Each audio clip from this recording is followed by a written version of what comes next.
Hi everyone, we hope you're doing well. We're hanging in there though honestly, we haven't been getting much sleep lately. Today, we want to answer a question we get a lot: how do we publish our audiobooks? First, we post most audiobooks on Patreon as paid content. They stay paid for a few months. After that, they become free to listen to on Patreon forever. A few weeks later, we post them on other places like YouTube, Facebook, and Twitter, X. Lately, things have been a bit slow in terms of new members. So we'd love your help. Please share our site with your friends or in places like Facebook groups, Twitter, X, Discord, Reddit, or novel forums. Even one share can really help us grow. Thanks so much for your support. Graduations. Every important milestone was recorded in these photos. As Minato narrated each story, Naruto felt his vision blur slightly, but there was a smile on his face. Maybe this isn't just another Naruto's story. Maybe this is Dad telling me about the things I forgot. At the end of the album, Naruto saw a large family portrait. There were photos of just the three of them. Some with 4 people. And others that included Kakashi, Jiraiya, Tsunade, and many more. Naruto rubbed his eyes discreetly. In every single picture, the person standing in the center, smiling the brightest. It felt like it could have been him. Does Pervy Sage and Granny Tsunade visit often? Naruto asked, pointing at the last picture. Minato sighed. Yeah. They do. The house is usually pretty lively unless they run off for research or gambling. Naruto grimaced. Ugh, even in a different world, they're still the same. Minato chuckled. So your Jiraiya-sensei was the same too? Yeah, Naruto groaned, holding up 3 fingers. He only ever did 3 things: write, research, and get beat up. Minato laughed nervously. Yeah. That sounds about right. Just then, Kushina's voice rang out from the kitchen. You guys sound like you're having fun. Wash your hands and get ready to eat. Naruto turned to see her carrying a steaming plate of food, followed by Hueco and Karen. Dressed in a light blue t-shirt and apron, Kushina looked like the perfect gentle housewife. For a moment, Naruto almost doubted her past nickname. As they sat down, Kushina suddenly raised 3 fingers. Kinemaru will walk in 3 seconds. 3 seconds later, click. Kinemaru stepped in. I'm home. Naruto gaped. That's incredible. Kushina smirked proudly. Right? After you grew up, it became way harder to impress you. I gotta show off when I can. Itadakimasu. X6 Naruto had barely picked up his chopsticks when he noticed his bowl was already filled with food. Guys. Everyone just smiled at him. Only Karen spoke up. Just eat. From now on, I got your back, kiddo. Naruto blinked. Then frowned. You just flicked soup into my eye. Karen, chapter 280. This will be your room. If you need anything, just let us know, Minato said with a gentle smile. No, Minato. Why are you being so polite? Kushina interrupted, pulling out a few bills and handing them to Naruto. Here's some pocket money from Mom. Buy whatever you like. Naruto held the money in his hands, the exact amount no longer important. It was his first time receiving pocket money from his mother. Growing up, he only had the allowance left by the 3rd Hokage and, later, his mission rewards. Sometimes, he would even lose his money to that perverted gambler. Although he was lucky enough to win some back in lotteries, his wallet always seemed to be empty. But this pocket money from his mom. Even though he could earn his own money now and wasn't lacking anything, he still felt an overwhelming desire to save this. It was something precious. Minato scratched his head. That's true. We have a storeroom downstairs. Feel free to take anything you need. Okay. Naruto nodded enthusiastically, tucking the money securely away. So what if he seemed childish in front of his parents? There was nothing wrong with acting a little spoiled as a son. Minato leaned closer, placing a hand on Naruto's shoulder, and whispered conspiratorially, but if you go rummaging through the storeroom, make sure you don't mess it up, or Mom will be mad. Eh? Naruto instinctively rubbed the back of his head, recalling the punch he received upon meeting Kushina. Minato. Kushina's voice turned dangerously sweet as she glared at them. Are you two whispering about me? How could that be? Minato denied it with a laugh. I was just telling Naruto to feel at home. He can do whatever he likes. Yeah. Naruto nodded like a petting chick. Really? Kushina's eyes narrowed suspiciously, scanning their faces. After a moment, she sighed. Fine, I'll let you off. Naruto, take a good rest. As Minato and Kushina turned to leave, Naruto called out, wait. What is it? They asked in unison. Can you tell me how to get back? Naruto asked, his gaze avoiding theirs, afraid of losing his courage to say those words. Minato and Kushina exchanged a glance. You don't like it here?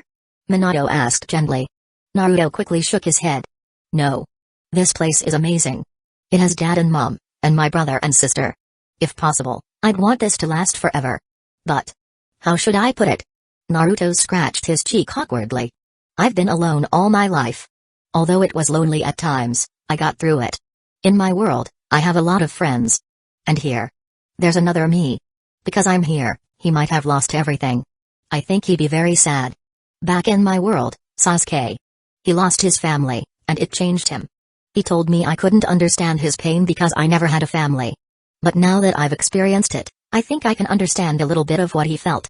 Naruto's face lit up with a confident smile.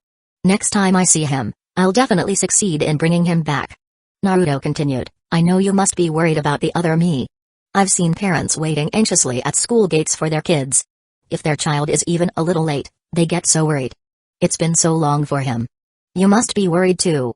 I should hurry back. Despite his efforts to control his emotions, Naruto's voice choked up.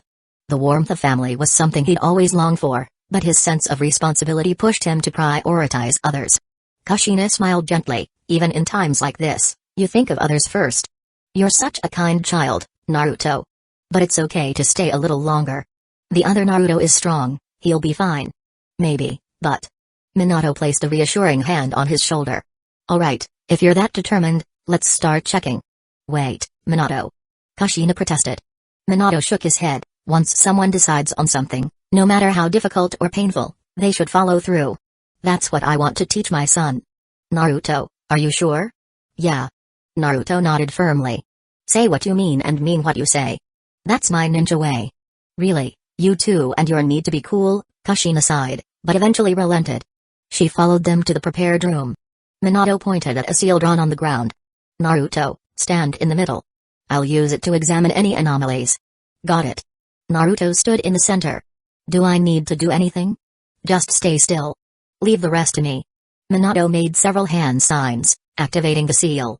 A blue light scanned Naruto from head to toe, making him feel oddly exposed. Huh? Minato's eyes widened in surprise. Naruto, I need to check your seal. Oh, okay. Naruto lifted his shirt, exposing the seal on his abdomen. Is something wrong? Not sure yet. Don't worry, it's not a bad thing. Minato placed his hand over the seal. Inside Naruto's subconscious, the Kyuubi stood up abruptly, eyes widening in shock. Yondaime. Long time no see. Minato greeted cheerfully. For you, at least. The Kyuubi growled, what's with that face? I killed you with my own claws. Is that so? Minato replied calmly. It seems you and Naruto haven't gotten along well. Annoyed, the Kyuubi glared. Damn you, Yondaime. Minato ignored him, placing his hand on the seal. Something is interesting here. The same chakra as mine. And the energy that allowed Naruto to cross space-time. Chapter 281. Alliance. The Eye of the Moon plan was utterly absurd. Achieving world peace by putting everyone into an eternal dream? How many years of brain damage did it take to come up with something like that? How was this any different from wiping out humanity entirely? Hey, Hokage. Raikage frowned. Are they seriously committed to this plan? It wasn't just him, everyone found this so-called plan ridiculously childish. Even trying to trick a child with this logic wouldn't work, so how could anyone possibly believe in it? Minato had also been skeptical at first, but the evidence before him left no room for doubt. As unbelievable as it sounds, it's the truth. They're willing to sacrifice their lives for this plan. Maybe it's because, after suffering through so much war and pain, they've completely lost hope in the world. His words landed like hammers on the hearts of those present. Each of them had once dreamed of a peaceful world, but deep down, they had accepted that such a dream was impossible. Onoki, for instance, had long believed that if peace were ever to be achieved, it would only come when a single village or nation had completely conquered the entire shinobi world. The closest he'd ever come to witnessing true peace was during the era of Hashirama Senju and Madara Uchiha. Though he was reluctant to admit it, if those two had forcefully united the ninja world and worked over generations to erase grudges, perhaps things would be better than they were now. So, Hokage, Raikage's voice was firm. Are you saying we should immediately eliminate Akatsuki? Minato's information had raised the level of concern. Raikage now understood that Akatsuki could not be allowed to continue unchecked. That's right. Minato turned to Onoki. Even knowing this, do you still insist on a passive defensive strategy? Onoki exhaled sharply. If the situation is as severe as you claim, then we should take the initiative. We can't just sit by and watch the shinobi world be destroyed by a group of madmen. He wasn't the type to hesitate when action was necessary. If he didn't act decisively now, things would spiral completely out of control. Raikage smirked. Even the most stubborn among them was willing to cooperate. This was a great step forward. Then it's time to discuss the specifics of our operation. Exactly, Onoki agreed. A war of this scale cannot be fought with each village acting independently. If we surround Hidden Rain Village without coordination, tensions could arise, leading to infighting. We must avoid chaos at all costs. Yagura nodded. Indeed. Even among allies, a lack of proper communication could lead to interference between forces. That would only provide openings for our enemies. Gaara spoke up. If acting separately would cause disorder, why not form a unified allied shinobi forces under a single command? Onoki chuckled. You're still too young, Kazekage. You make it sound simple. Gaara remained unfazed. Is there a problem? If we could agree on a unified command, that would be ideal, Onoki admitted. But the question is who would lead? If they truly formed an allied force, Onoki wanted himself to be in charge. After all, trusting another village's Kage with his shinobi's lives was no easy matter. He assumed that the young Kazekage would eagerly nominate himself. But Gaara didn't hesitate. I nominate the Hokage. What? Onoki blinked. This brat wasn't following the script. You do realize what that means, don't you? Gaara wasn't fazed. It means that if the commander had ulterior motives, they could use this opportunity to weaken the other villages, right? After serving as Kazekage for so long, Gaara wasn't naive. He understood the risks involved. Onoki pressed further. If you understand that, then why suggest the Hokage? Gaara explained, Hokage possesses the strength, reputation, and intelligence required for this role. Of course, Tsuchikage, you have experience and wisdom that cannot be ignored. However, since the start of this meeting, you have prioritized your village's pride and interests above all else. In this short time, you've already left an impression of being rigid, cunning, and stubborn. I wouldn't be able to trust you in that position. Meanwhile, Hokage has worked tirelessly to unite the 5 great shinobi nations. From what I know of him, he is a man who can be trusted in all aspects. Onoki sighed. You don't hold back, do you? He knew Gaara was right. The kid had hit the nail on the head. He then turned to the others. Then why not the Mizukage or the Raikage? Yagura lifted his head. It's likely because Hidden Mist Village has always been too secretive. I understand that you all lack familiarity with me, and trust cannot be built overnight. If Hokage leads the allied forces, I have no objections. Gaara leaned forward, intertwining his fingers. As for Raikage, I think we all know the answer. Just recall how heated the argument between you two got earlier. Raikage frowned. What are you implying? Onoki smirked. He has a point. You're too hot-headed. A supreme commander cannot afford to be impulsive and easily angered. The room fell silent. Raikage, though frustrated, knew he had no argument. Among everyone present, the only one he could trust with this responsibility was Hokage. Fine, he conceded. I agree, Hokage will be the supreme commander. Then, I appreciate everyone's trust. Minato stood. I will do everything in my power to lead us to victory. But I will also need your full cooperation. Of course. The other Kage stood as well, acknowledging his leadership. At that moment, Mifune, the samurai general of the Land of Iron, rose to his feet. Congratulations on forming this unprecedented allied shinobi forces. As the representative of the Land of Iron, I, Mifune, request to join the alliance. Shibuki, the leader of Hidden Waterfall Village, also stepped forward. Hidden Waterfall Village may be small, but we, too, wish to contribute. Minato turned to them and nodded. I thought the Land of Iron maintained strict neutrality. Mifune replied, this war will determine the fate of the entire shinobi world. We samurai cannot stand idly by. If we must fight, then we will fight with all we have. Minato exchanged glances with the other Kage before nodding. Then, welcome aboard. He wasn't happy because he had become the supreme commander. Titles didn't matter to him. What truly thrilled him was that his dream had taken its most crucial first step. The 5 Kage had begun to trust one another. And now, the Land of Iron and Hidden Waterfall Village had also joined. If they could fight side by side, trust between the villages could continue to grow. Minato firmly believed that as long as they took it one step at a time, true understanding between people was not an impossible goal. Chapter 282. The journey home. The next step was to assign specific tasks. The most important priorities were deploying reconnaissance units to track Akatsuki's movements and reporting back to their respective daimyos. That's right. Though daimyos often had little presence in shinobi affairs, a situation of this scale had to be reported to them. In case of an emergency, they might even need to be evacuated to prevent them from becoming hostages. Minato turned to Shibuki, the leader of Hidden Waterfall Village, and asked warmly, "Shibuki, have you decided what to do about that child?" The other four Kage also turned their attention to him. They knew Minato was referring to the Seven Tails Jinchuriki, which was the main reason Shibuki had been allowed to attend the summit. Shibuki instinctively glanced in Fuu's direction before bowing slightly. "This may be presumptuous, but I would like to send Fuu to Hidden Leaf Village as a guest. Compared to the 5 great shinobi nations, our village's strength is negligible. I fear we don't have the ability to protect her properly. After witnessing today's discussions, I have great respect for you, Hokage. Additionally, I've heard she has friends in Hidden Leaf Village. If she were to go there, I believe she would be very cooperative." Minato nodded without hesitation.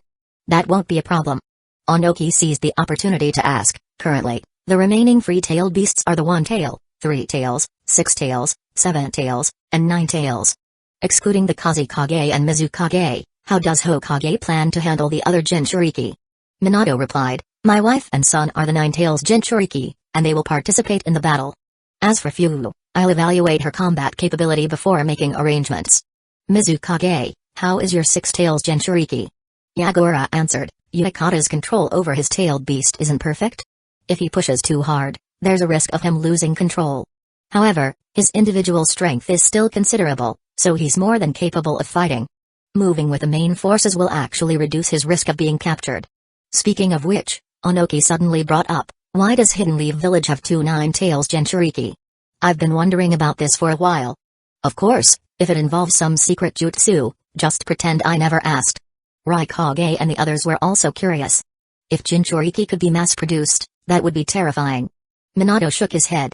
"There's no real secret to it. When Naruto was born, an unexpected incident occurred, causing the 9 tails to be split in half. One half was sealed inside Kushina, and the other half inside Naruto. If I had a choice, I wouldn't have done it." No one pressed further. It was irrelevant now. The process of making a Jinchuriki was already risky, and splitting a tailed beast weakened its overall power. It wasn't something worth replicating. "By the way," Minato said, pulling a few Flying Thunder God kunai from his pouch. Gar didn't react much, but Raikage immediately recognized them. "That's your Flying Thunder God formula, isn't it?" "That's right. If an emergency arises, just contact me, and I can teleport directly to the location. This will greatly improve our response efficiency." After explaining, Minato smiled slightly. "Of course, this also means I could suddenly appear and stab you. Enough joking around like you could." Raikage grabbed one of the kunai, but then he froze, a sudden thought flashing in his eyes. "Hokage. You once left a mark on B, right? Does it still exist?" Minato sighed. "I'm sorry. Technically, the mark was on one of the 8 tails' severed tentacles. If the 8 tails is sealed away, I can't track its location." "I see." Raikage's brief hope faded, but there was nothing he could do. Of course, no one took Minato's joke seriously. Even Mifune and Shibuki accepted a kunai each. "Then let's hurry back and make preparations," Minato instructed. "Be careful on the way, especially you, Kazekage and Mizukage. You two are the most likely targets for an ambush." "Understood." After a brief farewell, the various guards leapt down, following their respective Kage as they departed. Only Minato and Shibuki remained behind. Fuu fluttered in the air, her small wings flapping as she hovered in front of Shibuki. "Hey, Shibuki. Is the meeting over? Can I go play now?" Shibuki sighed. "Weren't you always saying you wanted to visit Hidden Leaf Village? I've already spoken with Hokage, and he agreed to let you go as a guest." "Really? That's awesome." Fuu did a mid-air somersault in excitement. "Alright, settle down and listen to me. Otherwise, I won't let you go," Shibuki warned. "Yes, sir." Fuu quickly landed, folding her wings and giving a playful salute. Shibuki raised a finger. "Remember, first, you must obey Hokage's instructions at all times, no sneaking off. Second, once in Hidden Leaf Village, do not cause trouble or embarrass our village. That includes not barging into other people's offices like you do here. Third, you must not." 3 minutes later, Fuu's eyelids were drooping. 5 minutes later, her head bobbed downward before she jerked awake, staring blankly at the still-talking Shibuki. Fuu finally protested, "Enough already, Shibuki. You say this every time I leave. I could recite it by now." Shibuki raised an eyebrow. "Then recite it for me." Fuu blinked, grinning sheepishly while scratching her head. Yeah, thought so. Shibuki sighed. Anyway, just don't cause trouble. Got it. Fu shot over to Naruto's side, grinning widely as she waved back at Shibuki. Shibuki rubbed his face and looked at Minato apologetically. Sorry for the trouble. Fu can be a bit energetic. Minato chuckled. No worries. Our village has plenty of kids like that. Leaving the warmth of the summit hall and stepping back into the snow-covered landscape, Naruto could sense Kakashi and the others hiding nearby, standing guard. They had been on alert the whole time. Fu flitted beside Naruto, bombarding him with questions about what was fun and delicious in Hidden Leaf Village. Before he could finish answering one, she had already asked two more. Naruto felt like he was on 2G internet, while she was running on 5G. As for why they weren't just teleporting back using Flying Thunder God, Minato was actually hoping to attract some attackers on the way back. Naruto was also curious, was anyone bold enough to try ambushing them? Honestly, he was a bit disappointed that no one had tried to disrupt the 5 Kage summit. Not even a single white Zetsu popping out from underground. What Naruto didn't know was, it was all his fault. Obito no longer dared to make a grand entrance. Before, he could always rely on Kamyu to phase in and out at will, allowing him to act with impunity. But now, Obito stared at the group of bright yellow blurs that had been constantly jumping in and out of his Kamyu dimension since the start of the summit, all leaving Flying Thunder God marks as if they were hosting a rave. His head throbbed. Meanwhile, on the Mizukage's return route, an ambush had already been set in place. The assassins had chosen the perfect location. They were waiting. Chapter 283. Ambush. Yagura's escort unit was structured similarly to Minato's. In addition to the visible guards Zabuza and Maître Mummy, there were also two hidden teams, consisting of 8 shinobi in total. These 8 were responsible for reconnaissance, surveillance, and protection, each pair positioned in 4 different directions. The group set out from the Land of Iron, planning to cut diagonally from the northwest to the southeast through the Land of Hot Water, before taking a water route back to Hidden Mist Village. The first day passed without incident. On the second day, as they traveled deeper into the Land of Hot Water, a massive flytrap-like plant burst out of the ground. The plant's leaves peeled open, revealing a grinning white Zetsu. Who goes there? Zabuza raised his executioner's blade, staring down the strange creature. Maître Mummy narrowed her eyes. This appears to be Zetsu, a being affiliated with Akatsuki. Zabuza was already moving. With a flick of his wrist, the blade's circular opening looped around Zetsu's neck. With a single powerful yank, he lifted Zetsu off the ground, hanging him in midair. What do you want? Zetsu didn't even struggle. Instead, he casually said, Oh, nothing much, just here to tell you that there's an ambush waiting for you up ahead. Zabuza tightened his grip. Who's behind it? And why are you telling us? Zetsu chuckled. Who knows? Then, with a sudden jerk, he let himself go limp, intentionally cutting off his own life force. Zabuza checked his body to confirm that he was dead, then nodded to Yagura and Maître Mummy before swiftly disposing of the corpse. Should we change course? Mai asked. Yagura pulled out his staff from behind his back, gripping it firmly. No need. We'll just increase our vigilance. It could be a bluff. If it's not, then this is a good opportunity to see just how strong our enemies are. Since Yagura had made his decision, Mai quickly formed several hand signs, silently signaling the hidden guards to increase their alertness. They hadn't traveled far before a sudden flash of light illuminated the path ahead. A flare had been launched. The dazzling brightness forced the group to shield their eyes momentarily. However, the flare's effect was somewhat weaker than a standard flashbang, and it didn't last long. By the time their vision cleared, 5 figures had appeared about 30 meters ahead. Each was dressed in a different color and wore large, bushy tails around their waists. This was a mercenary group that had accepted a commission from Akatsuki, though they had taken over a month to act on it. As mercenaries with a strong professional reputation, they had felt a bit ashamed when Zetsu and Obi came to remind them of their overdue contract. As a result, they had revealed a portion of their planned ambush. Their red-clad leader had insisted that in their decades of service, they maintained a 99.9% customer satisfaction rate. They couldn't afford to tarnish their record. This ambush had to succeed. Of course, he was only half serious. If things went south, they'd just refund the money. Better to stay alive and earn more in the future. Their industry had already learned a lesson from Kakazu, an excellent mercenary who had been a powerful competitor. But recently, he had reportedly targeted a smaller mission and ended up dead. Mercenary squad had immediately taken him as a cautionary tale. From now on, if an attack failed, they would flee instantly. Money was temporary, life was permanent. The red-clad leader smirked and stepped forward. You must be the Mizukage. We've been waiting for you. Yagura slammed his staff into the ground. Oh? And what do you want with me? The red-clad leader grinned. Nothing much, really. We just need you to come with us. Stop spouting nonsense. Zabuza swung his blade, already prepared to strike. The leader merely glanced at him. Zabuza Momoki, huh? I'd advise against making rash moves. Otherwise. Water style, water fang bullet. Before he could finish, two of the hidden mist village shinobi burst from concealment, launching spinning torrents of water at the mercenaries. Failing to detect their enemies in advance had been humiliating enough. Now that they knew these men were after the Mizukage, there was no reason to hold back.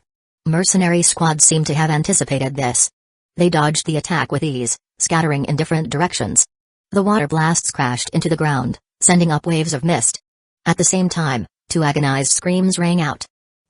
The two hidden mist village shinobi who had attacked suddenly clutched their chests, which began to swell unnaturally. Unlike Monkey D. Luffy inflating with his devil fruit powers, this wasn't something they could control. A second later, boom. Boom. Both shinobi exploded into chunks of flesh and bone. Shenmu. Jibu. Matrumami's eyes widened in horror as she recognized the fallen comrades. She instinctively shouted their names, but they were already gone. What the hell just happened? Zabuza's voice was low and dangerous. What did you do to them? The mercenaries regrouped, standing calmly. The red-clad leader smirked. This is our clan's secret technique. Mizukage-sama, your two visible guards, and the 6 remaining hidden ones, you're all infected.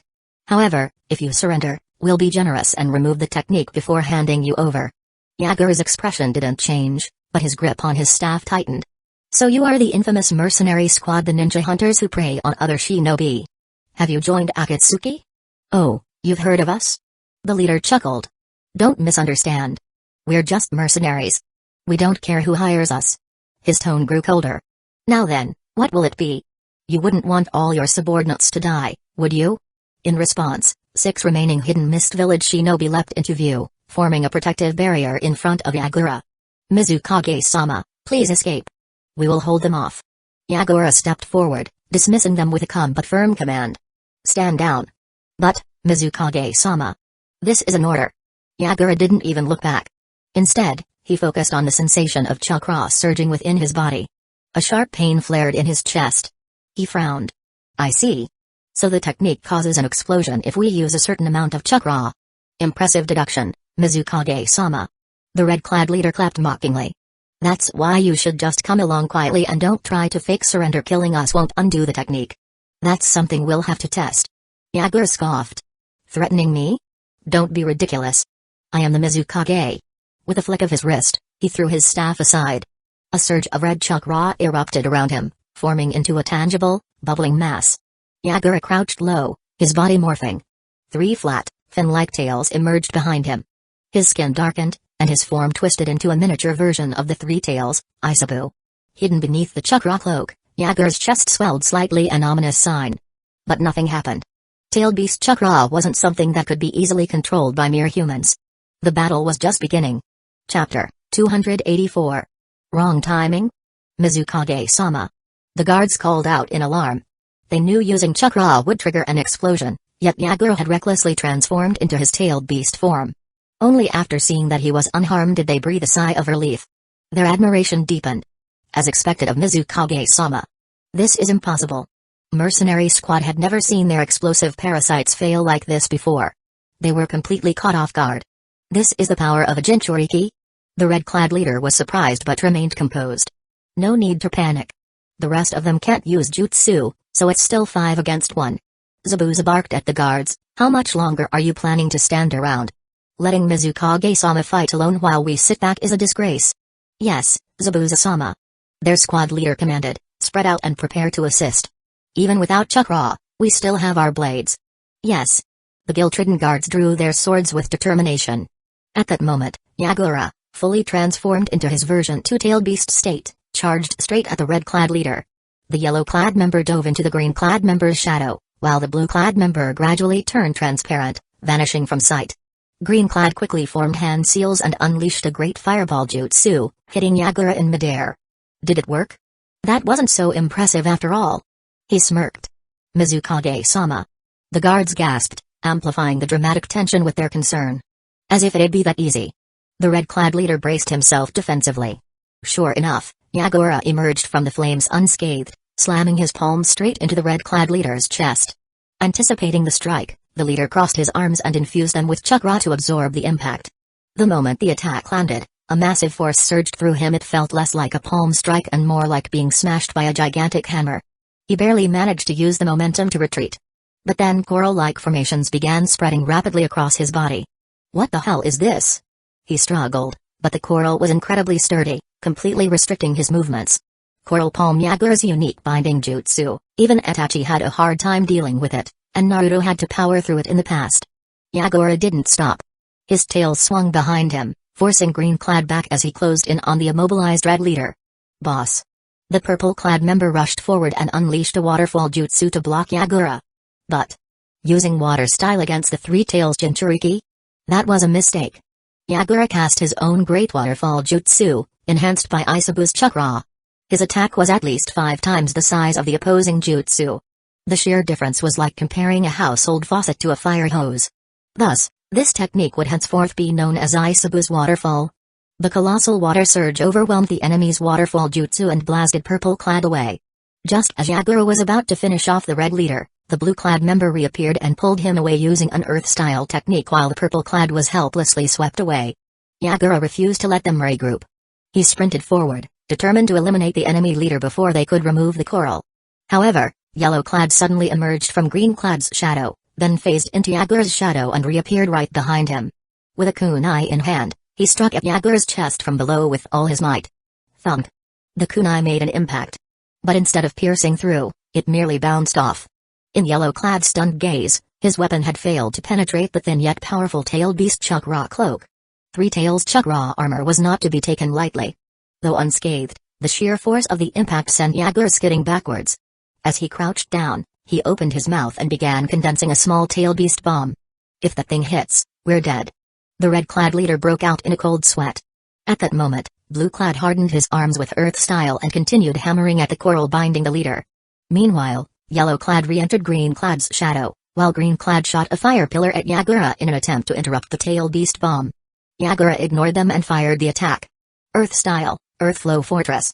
Blue-clad quickly erected an extra thick earth wall, fearing it wouldn't be enough, so he also grabbed the still weak red leader and bolted to the side. The fire pillar struck Yagura.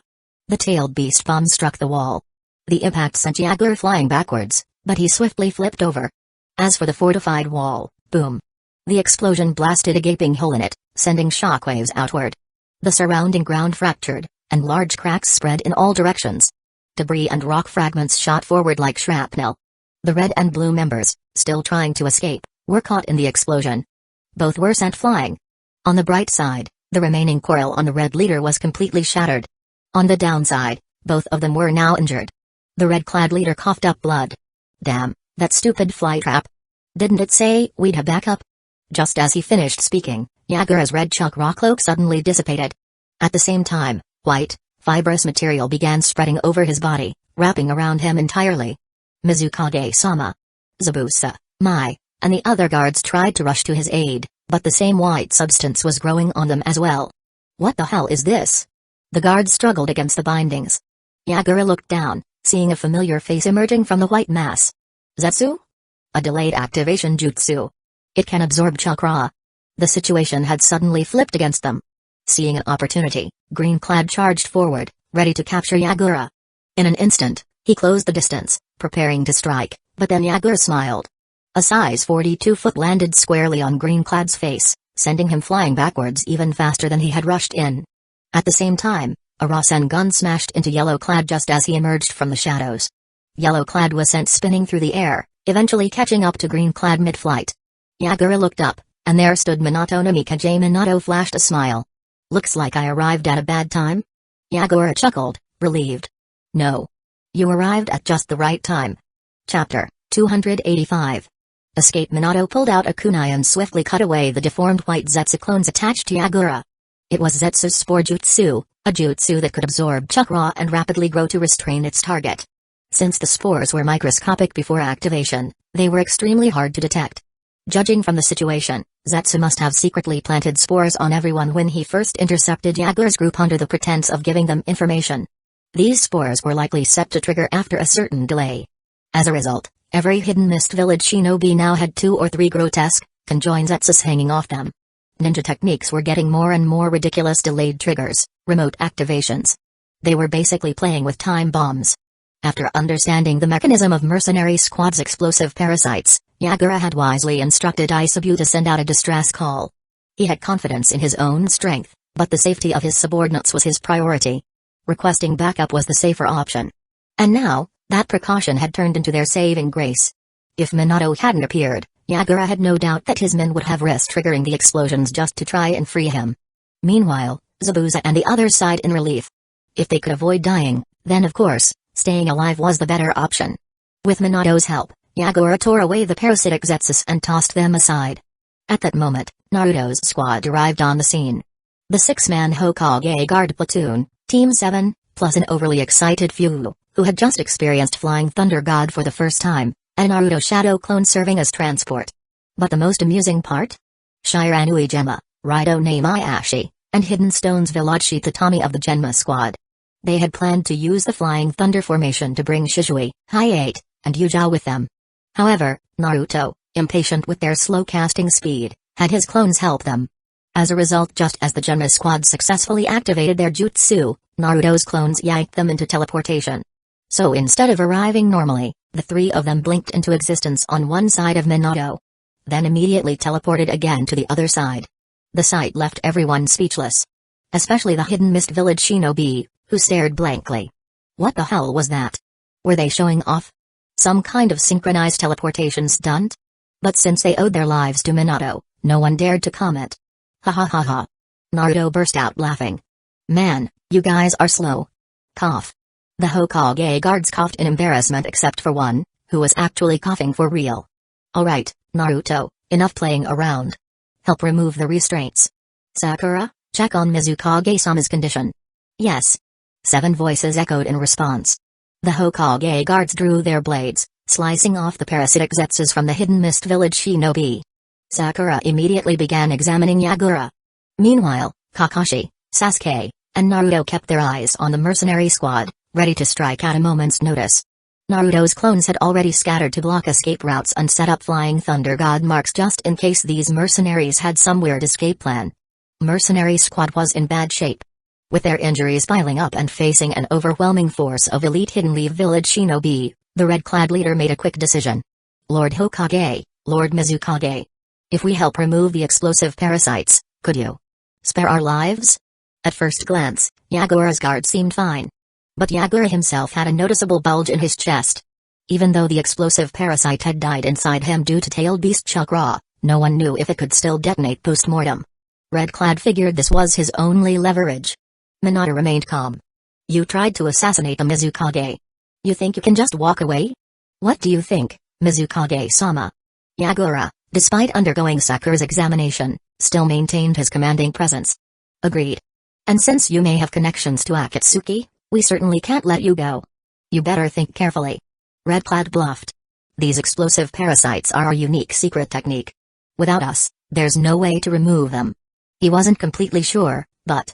Didn't Hidden Leaf Village have Tsunade, a legendary medical ninja? That depends on the examination results. Minato glanced at Sakura. He had full confidence in her medical skills. Sakura, not one to disappoint, confidently declared, it can be removed. We just need to make some preparations. The Hidden Mist Village shinobi visibly relaxed except for Zabuza, who wore a mask. Red-clad's face fell instantly, without hesitation, he turned and bolted. Purple and green followed suit. Blue vanished into thin air. Yellow dove into the shadows. However, Shishui's Sharingan wasn't just for decoration. Earth-style, stealth jutsu was useless against his eyes. In a single instantaneous movement, Shishui teleported, drove his blade into the ground and blue-clad coughed up blood, pinned down and exposed. Sasuke, his Sharingan spinning, quickly scanned his surroundings. Seconds later, he located yellow-clad, still hiding in the shadows. Lightning surged over Sasuke's body Chidori blade. He mimicked Shishui's earlier move, plunging his lightning-charged sword straight down.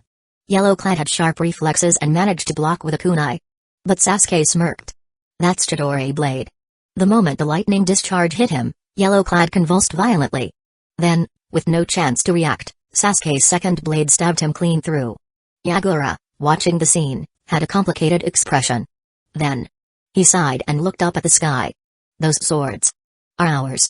Should I just pretend I didn't see it? Zabuza and Mai felt the same inner turmoil. Should they say something?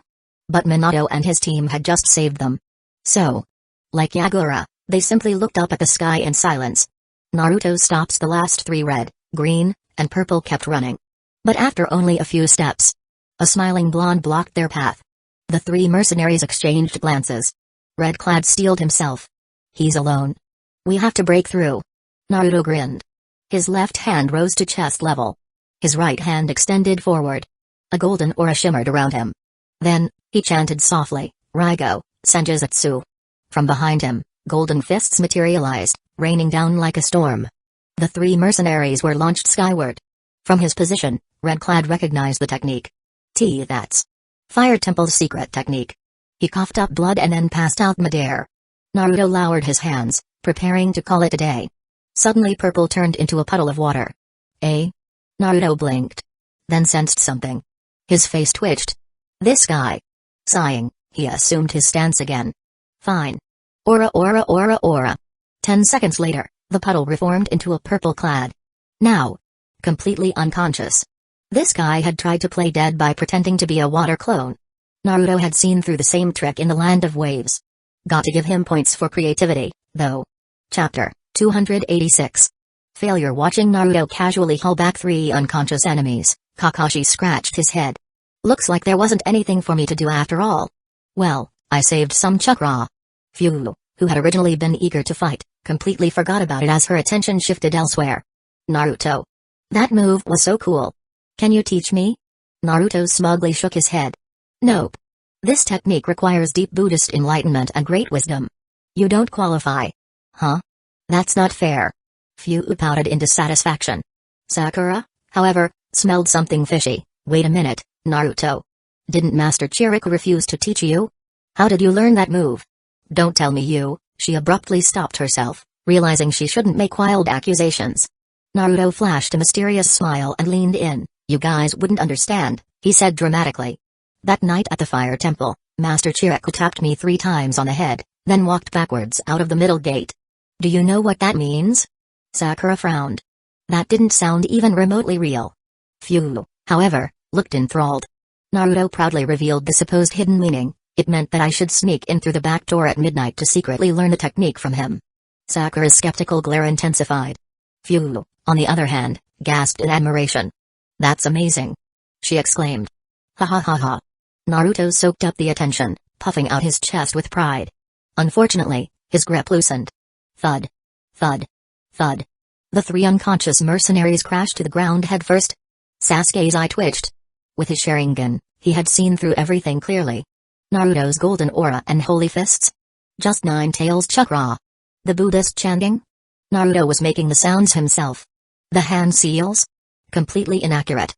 This idiot had only mimicked about 70% of Chiriku's technique yet had somehow woven an entire elaborate backstory around it. Sasuke sighed. I won't expose him. Not with outsiders around. Minato, of course, had seen through everything too. He was intimately familiar with 9 tails chakra, but he hadn't expected Naruto to be able to control it this precisely. Being able to form chakra arms without even entering his full golden form was impressive. But now wasn't the time to discuss it. Minato turned to the Hidden Mist Village shinobi. It's not safe to perform surgery here, and you're all in no condition to return home immediately. Why don't you come to Hidden Leaf Village for treatment first? Yagura considered the proposal carefully. At this point, we have little choice. Maitru Mummy hesitated. But Mizukage-sama, we still have to meet with the daimyo. Time-wise. It's not an issue, Minato said, casually twirling a flying thunder god kunai. Once the treatment is complete, I can teleport you all directly to the Fire Country border. That settled it. The Hidden Mist Village shinobi had no argument left. After all, they had already seen Flying Thunder God in action. As long as they ignored the bizarre synchronized teleportation mishap earlier. As always, Naruto and his clones handled the heavy lifting. Minato, ever the strategist, delegated efficiently. This time, before using multi-shadow clone jutsu, Naruto took a deep breath and mentally prepared himself. Alright, guys, let's keep it normal this time. We have foreign guests watching. Stay calm. Maintain dignity. He froze for 3 seconds after forming the hand sign. Those familiar with him immediately realized he got lost in his own thoughts again. Those unfamiliar thought it was some kind of chakra gathering ritual. Luckily, This time, the clones came out normal. Each clone grabbed 2 people and teleported everyone, including the 5 captured mercenaries, back to Hidden Leaf Village's gates. They also brought back a few of the grotesque parasitic white Zetsus for research. But no one noticed. One of the Zetsus was missing its head. Far underground, it had already vanished. By the time Naruto's team returned to Hidden Leaf Village, the escaped white Zetsu had already used the Mayfly Jutsu to reach Black Zetsu's location. A strange fusion process took place. As they merged, Black Zetsu turned to Tobi, Obito. Just as expected, mercenary squad failed. Tobi, who had dropped his usual goofy tone, responded seriously. As planned. We only used them as a distraction. Black Zetsu continued, however, as a result, we successfully collected enough Three Tails chakra. White Zetsu picked the worst possible moment to speak. Huh, I don't get it. That yellow flash guy doesn't seem scary at all. Why are we going to such lengths to avoid him? Tobi scoffed. You have no idea, he muttered darkly. No amount of caution was excessive when facing that man. Especially when that man was the reason for this body. And also because I can't use Kami anymore. Just thinking about it made Obito want to punch something. Why did Kakashi have to be so obsessed with training his Kami? That technique had a fatal drawback: using it too much wrecked your vision. Yet, for some god-forsaken reason, Kakashi had practiced it over and over, which somehow resulted in his Kami dimension getting infiltrated. Now, it was basically unusable. Obito barely kept his frustration in check. If he wasn't wearing a mask, the others would have seen his face twitching in rage. Regardless, he said, regaining composure, we're one step closer to our goal. What about Kisame and Deidara? Black Zetsu sighed.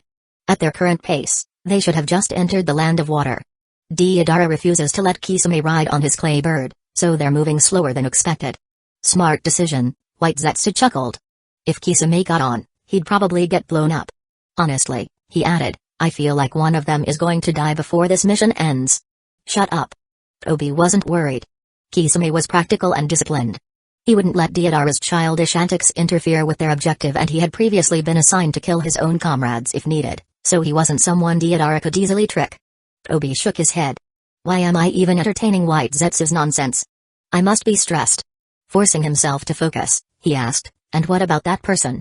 Black Zetsu's tone grew serious. Still difficult to track. We only found a few abandoned labs. Judging from the remnants, he or she seems to be experimenting with something unusual. Tobi smirked beneath his mask. The stranger the research, the more valuable it might be. That guy's ability to survive is well known. Find him. Tell him that if he agrees to cooperate, we'll let the past slide and grant him one reasonable request. He gazed at the sky with his remaining Sharingan.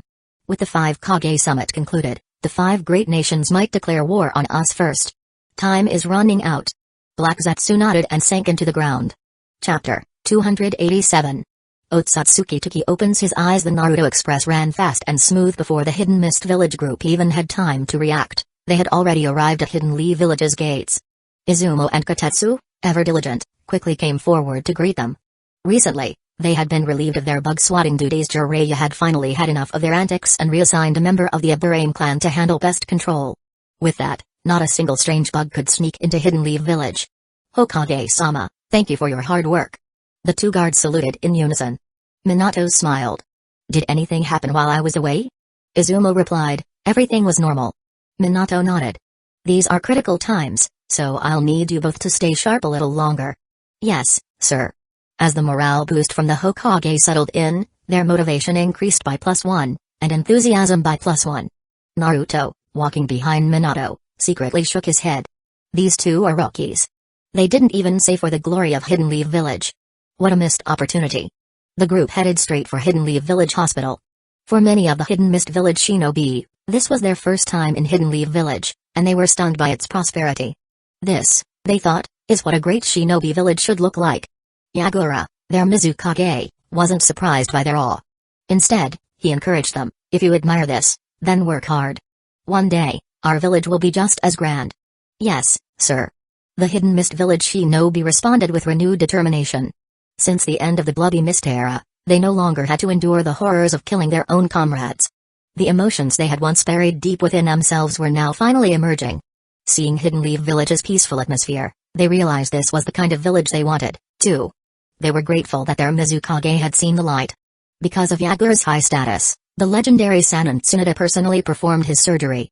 The plan was to cut open his chest, remove the explosive insects, and then stitch him back up. A delicate procedure, one that ordinary medical ninja wouldn't dare attempt. Jiraiya also made an appearance but could only wait outside the operating room. He didn't know medical ninjutsu, and that was his greatest regret. Especially now, as Maître Umami was also undergoing surgery inside. If only he knew medical ninjutsu, he could have observed the process and learned from an extraordinary white and bouncy experience. Hidden Mist Village had 9 individuals undergoing surgery. By the time they were all treated, the sky had already turned dark. Minato didn't wait idly during this time. After ensuring Yagura's surgery was successful, he returned to the Hokage's office. Thanks to Jiraiya and Tsunade, the village had been well managed. In his absence, everything was in order. Now, Minato needed to analyze mission reports, security updates, and most importantly, prepare for war. War wasn't like ordinary missions. They needed to strategize troop deployments, keep emergency reserve forces, and ensure adequate supplies. There was much to plan. Minato's elite guard remained at his side. Kakashi gathered high-ranking Jonin for a private briefing. Sasuke focused on training and, if possible, wanted to see his brother before heading to Richie Cave.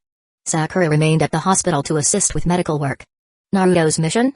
Give Fuyu a tour of Hidden Leaf Village. The moment Fuyu entered Hidden Leaf Village, she was amazed by everything. She constantly pointed at things in pure excitement. Wow! The gate is so huge. Wow! The Hokage rock is incredible. Wow! The ramen shop looks awesome. Naruto could understand the admiration for the Hokage rock and Akiraku ramen. But what was so special about the gate? How about we try some of this awesome ramen? Naruto suggested. My treat. Really? That's amazing. Fuyu cheered and rushed into Akiraku ramen, her eyes sparkling as she looked at the menu. The shop owner, Taki, greeted her warmly. Ah, a new face. First time here? Yep. I'm Fuyu from Hidden Waterfall Village. Fuyu cheerfully introduced herself. Say, mister, what's the best ramen here? Taki laughed. Every single one is made with care, so they're all delicious. He grinned, but since you're a guest from far away, I'll give you a 20% discount. Naruto finally entered the shop. Ah, Naruto. You're alone today? Taki was always friendly with Naruto. After all, Naruto was a regular and a big spender, especially when he came with Hinata. Nope. I'm showing Fuyu around today, Naruto replied cheerfully. So does that mean I get the discount too? Of course. Taki was feeling generous because Hinata wasn't here to bankrupt him. Naruto grinned and placed his legendary order. I'll have a large miso char siu ramen. Add an extra egg. Extra Naruto maki. Extra bamboo shoots. Extra. By the time he finished listing all the add-ons, he had essentially created the most expensive ramen bowl on the menu. And Fuyu, you'll have the same, right? Yep. That sounds delicious. Fuyu swung her legs happily as she waited. Taki, holding a ladle, chuckled. Geez, Naruto, you never hold back. Still, he was smiling. After all, Naruto might be getting a discount, but Taki never lost money.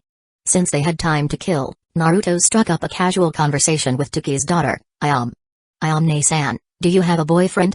Ayame chuckled. Nope. Why are you interested? Not at all. Naruto waved her off. I'm not like pervy sage. I'm just trying to set you up with someone. Oh? Ayame leaned in, curious. Who? Naruto smirked. I have an older brother named Hiku. You've met him before, right? He's still single, and his looks are on Sasuke's level. Ayame immediately remembered Hiku. She hesitated. But Hiku is too pretty. Just standing next to him would feel intimidating. Fuyu, idly resting her chin on her hand, asked curiously, Naruto, why are you so determined to find this lady a boyfriend? Naruto answered without hesitation, simple, if she marries Hiku, I'll get free ramen for life.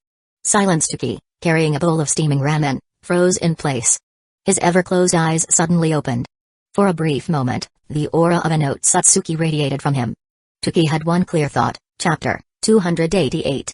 Rumors. Despite Naruto's shameless antics, Taki was a kind man. If Naruto were the shop owner and had encountered such a blatantly greedy customer, he'd at least have spit in their ramen, if not set the dogs on them. Fortunately, thanks to Fuyu's charm, Naruto still received his special guest ramen in extra-large portions, made with sincerity and generosity. As they slurped down their noodles, Taki watched them with a satisfied smile. For him, nothing mattered more than having people appreciate his cooking. Fuyu, patting her now full stomach, sighed deeply. Too much. She sounded like an old gang boss, completely satisfied with the feast. Tuki chuckled. Come again anytime. Naruto continued showing Fu around, casually taking her on a convenient detour past the Hyuga compound. He knocked on the gate, only to find out that Hinata wasn't home. According to the servant who answered the door, Hinata and Hanabe had accompanied Hayashi on a trip outside the village. Naruto wasn't surprised. The Hyuga clan, unlike many other shinobi clans, maintained strong connections with noble families outside Hidden Leaf Village. Hayashi regularly took his daughters to visit friends' diplomatic visits disguised as social calls. Naruto wondered about their security detail. Would they be safe from ambushes? Then again, with the 5 great shinobi villages forming an alliance, there shouldn't be any major threats. Even if a minor village tried to stir up trouble, Hayashi could probably take them down alone. With that thought, Naruto felt reassured. Naruto and Fu continued their carefree tour, moving from one food stall to another. It wasn't until Fu suddenly clutched her stomach and groaned, "Naruto, I can't eat anymore." Her pleading green eyes reminded Naruto of the time he had accidentally overfed Hanabe. Ah. Right. Naruto scratched his head. He had accidentally entered Hinata dating mode and completely forgotten that normal people have limits. By evening, Naruto escorted Fu back home, which, for now, meant his own home. Instead of putting her up at an inn, it was safer to keep her close. After all, no matter how carefree she seemed, Fu was still a Jinchuriki. If she stayed in a hotel, Minato would have to assign an entire security team to monitor and protect her. So rather than creating unnecessary tension, she was invited to stay with the Uzumaki Namikaze household. Surprisingly, everyone was happy about it. Especially Karen. Fu was thrilled by the lively dinner table. "This is the first time I've eaten with so many people," she exclaimed, eyes sparkling. "This is amazing." "Then eat up," Karen said excitedly. "Try this fish, I made it myself." Fu eagerly took a bite. It's delicious." "And try this is great too." Kushina, overjoyed, kept loading Fu's plate with food. It had been a long time since she had seen a kid as lively as young Naruto used to be. Naruto, casually chewing his food, muttered absent-mindedly, "This tastes just like usual." A chilling aura filled the room. Naruto's survival instincts kicked in. It's just as delicious as always." Kushina's smile returned. Naruto let out a relieved sigh. He had dodged a kunai this time. Minato changed the topic smoothly. "So, Fu, how do you like Hidden Leaf Village so far?" Fu excitedly nodded, then suddenly froze. Her cheeks bulged, her mouth too full to speak. She tried to swallow everything at once and immediately choked. MMPH. She beat her chest frantically, eyes wide with panic. White quickly handed her a glass of water. "Slow down, Fu." Fu gulped it down and gasped for air. "Thank you. I thought I was gonna die." Naruto stared at her, completely baffled. He swore he saw an entire rice ball slide down her throat in one piece like a snake swallowing something larger than itself. Is that even biologically possible? Anaconda?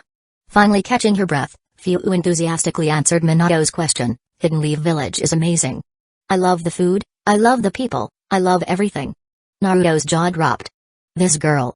She had instinctively mastered the art of a viral influencer. Minato smiled. "I'm glad you like it here. Kushina will set up a room for you tonight." Before Fu could respond, Karen interrupted excitedly. "No need for that. Fu, how about sharing a room with me? My bed is huge and comfy." Fu's eyes sparkled. "Really? I've never shared a bed before." "That sounds fun." Karen beamed. "Right? It'll be awesome. Is that okay, Dad?" Minato thought for a moment, then nodded. "If Fu is okay with it, then I don't see a problem." "Great. Leave it to me," Karen proudly declared. She dragged Fu off at full speed, eager to show off their new shared bedroom. Naruto watched them go, deep in thought. "Red and green, huh?" he muttered under his breath. "No wonder they get along." Naruto sighed dramatically. "So that's it?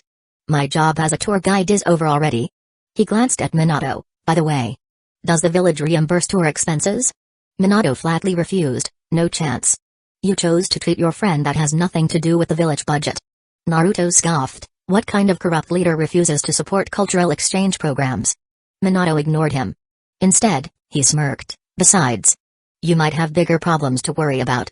Kushina, barely holding back laughter, chimed in. "After today, rumors are spreading all over the village. Apparently, you've abandoned Hinata and are parading around with a green-haired beauty instead." Naruto froze. "Excuse me?" Minato, clearly amused, continued, "And Jiraiya-sensei heard about the gossip." Naruto's eye twitched. He said it inspired a new book idea. Kushina grinned. The story is about a noble heiress who gets dumped, then rises up for revenge. Naruto's soul left his body. This was karma. He had spread so many rumors about Danzō and now, the universe had turned against him. As his family laughed at his suffering, Naruto sighed dramatically. This is the worst timeline. Despite the chaos, life moved on. The sun would rise again. And Naruto's next mission? Accompanying Minato to the hospital. To check on Mizukage Yagura. Chapter 289. Sasori based on the timeline, just as the 5 Kage summit had concluded and the Mizukage's group encountered the mercenaries, Deidara and Hoshigaki Kisame arrived at Hidden Mist Village. The Land of Water is essentially an island nation, consisting of one large central island surrounded by countless smaller islands. Hidden Mist Village itself is located on this main island, and due to the island being surrounded by the sea, mist covers the village all year round, adding to its mystique. Before Yagura left for the 5 Kage summit, he had strictly arranged the village's defenses. Surveillance covered not only the perimeter of the village but also the coastline of the main island, including aerial and underwater patrols. Given Akatsuki's various infiltration methods, caution was essential. Unfortunately, with Kisame as a defector and guide, most of those defenses became useless. Kisame knew Hidden Mist Village inside and out, able to accurately predict the location of both overt and covert sentries. Additionally, he could utilize his summoning sharks to scout underwater, making infiltration far easier. This is precisely why major shinobi villages relentlessly hunt down rogue ninjas. They pose an immense threat to a village's security. Meanwhile, Deidara chose an aerial assault. The left arm he lost during the attack on Hidden Sand Village had somehow been reattached, and this time, he learned from past mistakes last time. Gar spotted him ahead of time because he was riding a giant clay bird, which was unnatural in the desert. This time, he created a bird commonly found in the Land of Water, blending into the local environment. Moreover, the ever-present mist worked in Deidara's favor, allowing him to approach Hidden Mist Village unnoticed until he was already over the village. After all, only one person in the entire village had Byakugan, Ao. And Ao couldn't keep his Byakugan activated 24 out of 7. Even Neji, a pure-blooded Hyuga, would struggle with prolonged use. For Ao, who had an implanted Byakugan, it was even worse.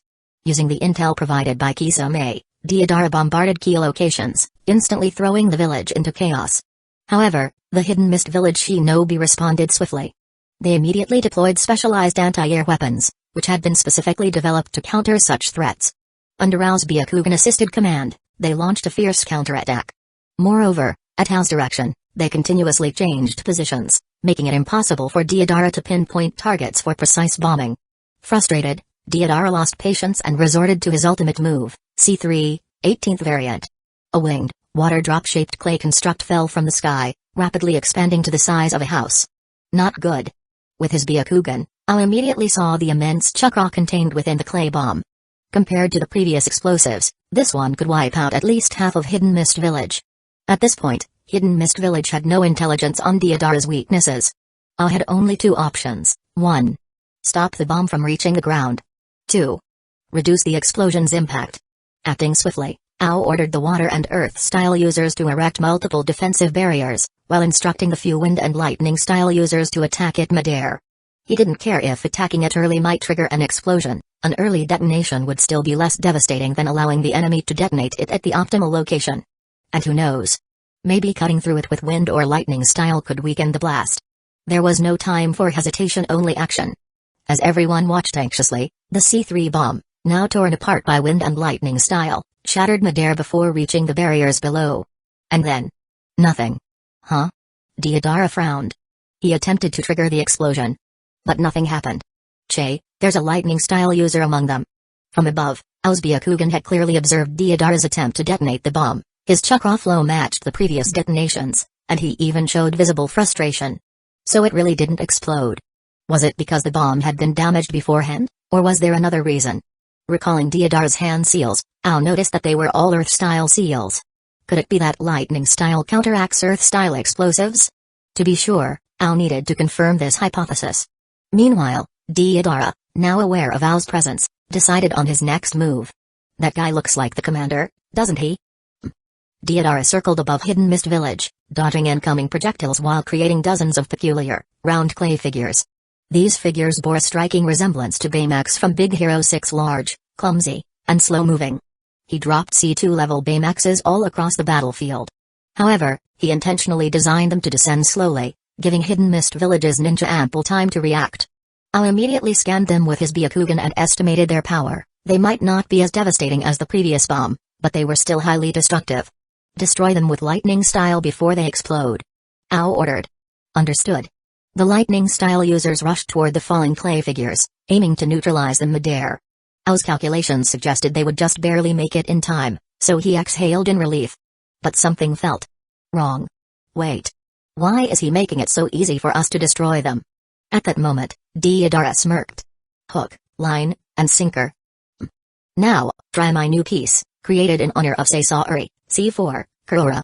A new clay construct dropped rapidly, transforming midair into a red-haired youth wearing Akatsuki's cloak, the Red Sand Beauty, Sasori. The ninja nearest to Ao immediately shifted their focus to him, gripping their weapons. That's the enemy's true form? He actually abandoned his aerial advantage to fight us on the ground? Ao immediately yelled, fall back. That's not a real person, it's just another bomb. Evacuate and defend yourselves. What? Despite their shock, the ninja reacted swiftly, leaping backwards while summoning water-style barriers around the Sasori clone. At that moment, Sasori opened his mouth. His head spun 360 degrees, releasing hundreds of tiny clay needles. The water-style barriers blocked the needles, but the ensuing explosions shattered the barriers completely. Ao frowned. Not a direct explosion, but an explosive projectile attack instead? What's the purpose of this move? Deidara spoke aloud as if Sasori were still alive beside him. It's to honor you, Sasori. You were the only one in Akatsuki who truly understood art. Then, Sasori shone brilliantly, engulfing a 50-meter radius in light. Damn it. Ao and his men barely had time to raise their arms to shield themselves. But as the light faded, there was nothing left where Sasori had been. And then, every ninja within the affected area disintegrated into dust, scattering like paper shreds in the wind. Chapter 290. Kisame Lord Ao. The distant hidden mist village shinobi were horrified by the strange scene before them. They had no idea what had just happened. C4, Karura was a technique Deidara had long suppressed within Akatsuki, a piece of art he had developed to honor Sasori. The technique involved creating a life-sized clay replica of Sasori, which, upon initial detonation, released a shockwave not meant to deal significant damage but rather to scatter his true killing move. Microscopic clay spiders, invisible to the naked eye, disperse across a set radius. These clay spiders were comparable in size to human cells and would infiltrate the target's body. Upon detonation, they would obliterate the target from the cellular level, making the attack virtually impossible to defend against. The earlier wave of large, floating Baymax bombs had merely been a decoy, meant to distract the lightning-style users and prevent them from interfering with the C4 explosion. There was even a larger-scale version of C4, which would have covered an even wider range, but Deidara refrained from using it. If he accidentally turned the Six Tails Jinchuriki into ash, the mission would be a failure. Watching the devastating effects of his C4, Deidara was pleased and addressed the remaining shinobi below. Now then, would you be so kind as to hand over the Six Tails Jinchuriki? His answer? A barrage of shuriken, kunai, and long-range jutsu. The remaining shinobi, fueled by rage and grief, launched a frantic counterattack, yelling, "Don't be ridiculous." Deidara dodged the attacks, casually tossing more clay bombs as he laughed. Guess that's a no, huh? He then muttered to himself, that shark-faced bastard should be making his move by now. At this moment, Utakata, the Six Tails Jinchuriki, and his student and lover Hotaru were being guarded by a squad of Anbu inside their home. No matter how chaotic the outside world became, they remained inside. Ao had explicitly ordered that under no circumstances should Utakata be allowed to fight unless it was absolutely necessary. And since Ao's death had not yet been reported, they continued following orders. However, just because they stayed inside didn't mean trouble wouldn't come knocking. With most of Hidden Mist Village's forces occupied by Deidara's bombardment, Kisame had successfully infiltrated the village and located Utakata's residence. Who's there? A hidden Anbu sentry immediately sounded the alarm from the rooftop. Kisame didn't even glance at him. He simply swung his massive bandaged blade, Seimata, in a single, effortless arc, crash. The wooden wall shattered instantly, leaving a gaping hole large enough for two people to pass through. In an instant, 4 Anbu leapt down, forming a defensive encirclement around Kisame. But Kisame paid them no mind. His small, beady eyes peered through the hole in the wall, locking onto the two figures inside. 1. A young woman with long, pale yellow hair, appearing frail, clearly not the target. 2. A man with a relaxed, lazy aura, holding a pipe, matching the description of Utakata. 3. 2 additional Anbu, gripping their swords tightly, standing protectively before the two. The Anbu squad leader recognized him instantly, Hoshigaki Kisame. Kisame grinned. "Oh? Someone still remembers me." He raised Seimata, pointing directly at Utakata. "That guy's my target. If you value your lives, I suggest you step aside." Kisame's words were not a bluff, nor were they merely cruel arrogance. He had slaughtered too many of his former comrades in Hidden Mist Village. During his time in the Hidden Mist's Hunter Ninja Corps, he had been ordered to eliminate countless fellow shinobi to prevent them from falling into enemy hands. At first, Kisame followed orders without hesitation. But as time passed, the constant slaughter of his own allies began to weigh on him. Was this really the right way? He was killing his comrades to protect Hidden Mist Village's secrets. But wasn't protecting Hidden Mist Village supposed to mean protecting his comrades? What did it mean? To kill one's comrades to protect them? Kisame couldn't wrap his head around it. He simply repeated the cycle of slaughter after slaughter until one day, a dying female cryptography ninja he had just stabbed through the heart looked at him with pity and whispered, "Your life must have been very difficult." For the first time, Kisame felt something in his chest ache. For the first time, he began to question his own existence. Was his only purpose to endlessly kill his own comrades? A moment ago, he and his comrades were joking about their missions. A moment later, his blade was piercing their bodies. That time, he felt as if his own heart had been impaled. The shinobi world was a merciless place, constantly forcing people to question their beliefs. Yet at the same time, their limited understanding and flawed logic often led them to false conclusions. Kisame was no exception. Lost in his own doubts, he was easily swayed by the idea of the infinite Tsukuyomi. A world without pain, where everyone lived in a blissful illusion. Perhaps, to Kisame, even a false paradise was better than the nightmare of reality. And so, he devoted himself to that illusory goal, working tirelessly for Akatsuki. He was standing before his former village, preparing to capture Utakata. But even now, Kisame did not wish to kill them. Despite no longer being their comrade, he didn't want to take their lives. Of course, the Hidden Mist Village Anbu had no interest in his internal struggle. Even if they understood his thoughts, they would never surrender Utakata. The Anbu squad leader stood his ground. "The Mizukage entrusted the village and Utakata's safety to us. Now the village is in ruins. And we'll lay down our lives before letting you leave." Kisame sighed. "Then I guess there's no helping it." He knew his mission's importance. No matter what, he had to complete it. The Anbu didn't hesitate. A barrage of kunai, shuriken, and senbon was sent flying toward Kisame. But Kisame simply swung Seimata, the massive sword acting like a shield, effortlessly knocking all the projectiles away. Then, he stepped forward, bringing Seimata down upon Anbu Alpha. Clang! Anbu Alpha managed to block it with his blade, but he was visibly struggling. Then, Seimata's bandages unraveled, revealing rows of jagged scales, which suddenly dug into Anbu Alpha's shoulder. His chakra was being drained, and in the next moment, Seimata ripped off a chunk of his flesh. The Anbu squad leader shouted. "Seimata absorbs chakra. Don't let it touch you." The battle had begun. Chapter 291. Utakata's transformation. Clang. Clang. Clang. The Anbu squad leader's blade clashed against Kisame's Seimata, while the other three Anbu exchanged blows with Kisame's water clones. "Fall back." Utakata's voice rang out, and the four Anbu immediately retreated. At that moment, Kisame noticed that dozens of floating bubbles surrounded him. He didn't know their exact purpose, but his instincts told him they were trouble. Without hesitation, he swung Seimata in a wide arc, attempting to clear them away. Water style, bubble jutsu. Utakata snapped his fingers, and all the floating bubbles detonated simultaneously, each one packing the force of an explosive tag. Nagato's legs were crippled because of them. In a confined space like this, the detonation of dozens of explosive tags created an overwhelming blast force.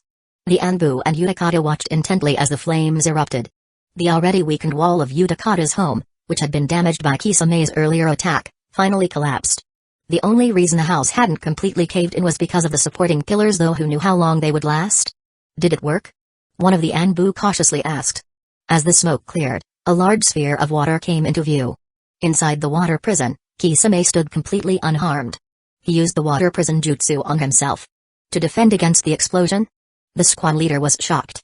Within the water bubble, Kisame grinned, revealing his sharp teeth. "This commotion is bound to attract reinforcements. Can't waste any more time, let's make this a real brawl." Kisame swiftly performed several hand seals. Water style, exploding water colliding wave. He took a deep breath, then vomited out an ocean. A colossal tidal wave surged forward, crashing toward Utakata and the Anbu. The sheer volume of water was absurd. A massive tsunami rose out of nowhere, completely submerging the battlefield in an instant. Utakata and the Anbu burst through the roof, landing on the rooftops of a neighboring street to avoid being swallowed by the flood. Below them, Utakata's home was completely obliterated. The previously injured Anbu, who had been left behind inside, was nowhere to be found. Is this really a jutsu a human can perform? Hotaru, who had been proud of her water-style skills, was left utterly stunned. The squad leader responded in a grave tone. Kisame is known as the monster of the hidden mist for a reason. When it comes to water style, only the Mizukage might be stronger than him. Hotaru gulped, her nerves tightening. She glanced at the ruins of Utakata's home, feeling a pang of sadness. That house had been filled with memories of her and her master. And now it was gone. Stay focused, Hotaru. Utakata snapped, bringing her back to reality. He blew out another string of bubbles toward Kisame. Kisame rides the tidal wave Humphrey. Riding atop the massive wave, Kisame closed in rapidly. Recognizing the attack, he swiftly performed hand seals, water style, water shark bullet jutsu. A massive water shark formed beneath Kisame, engulfing him completely before launching forward.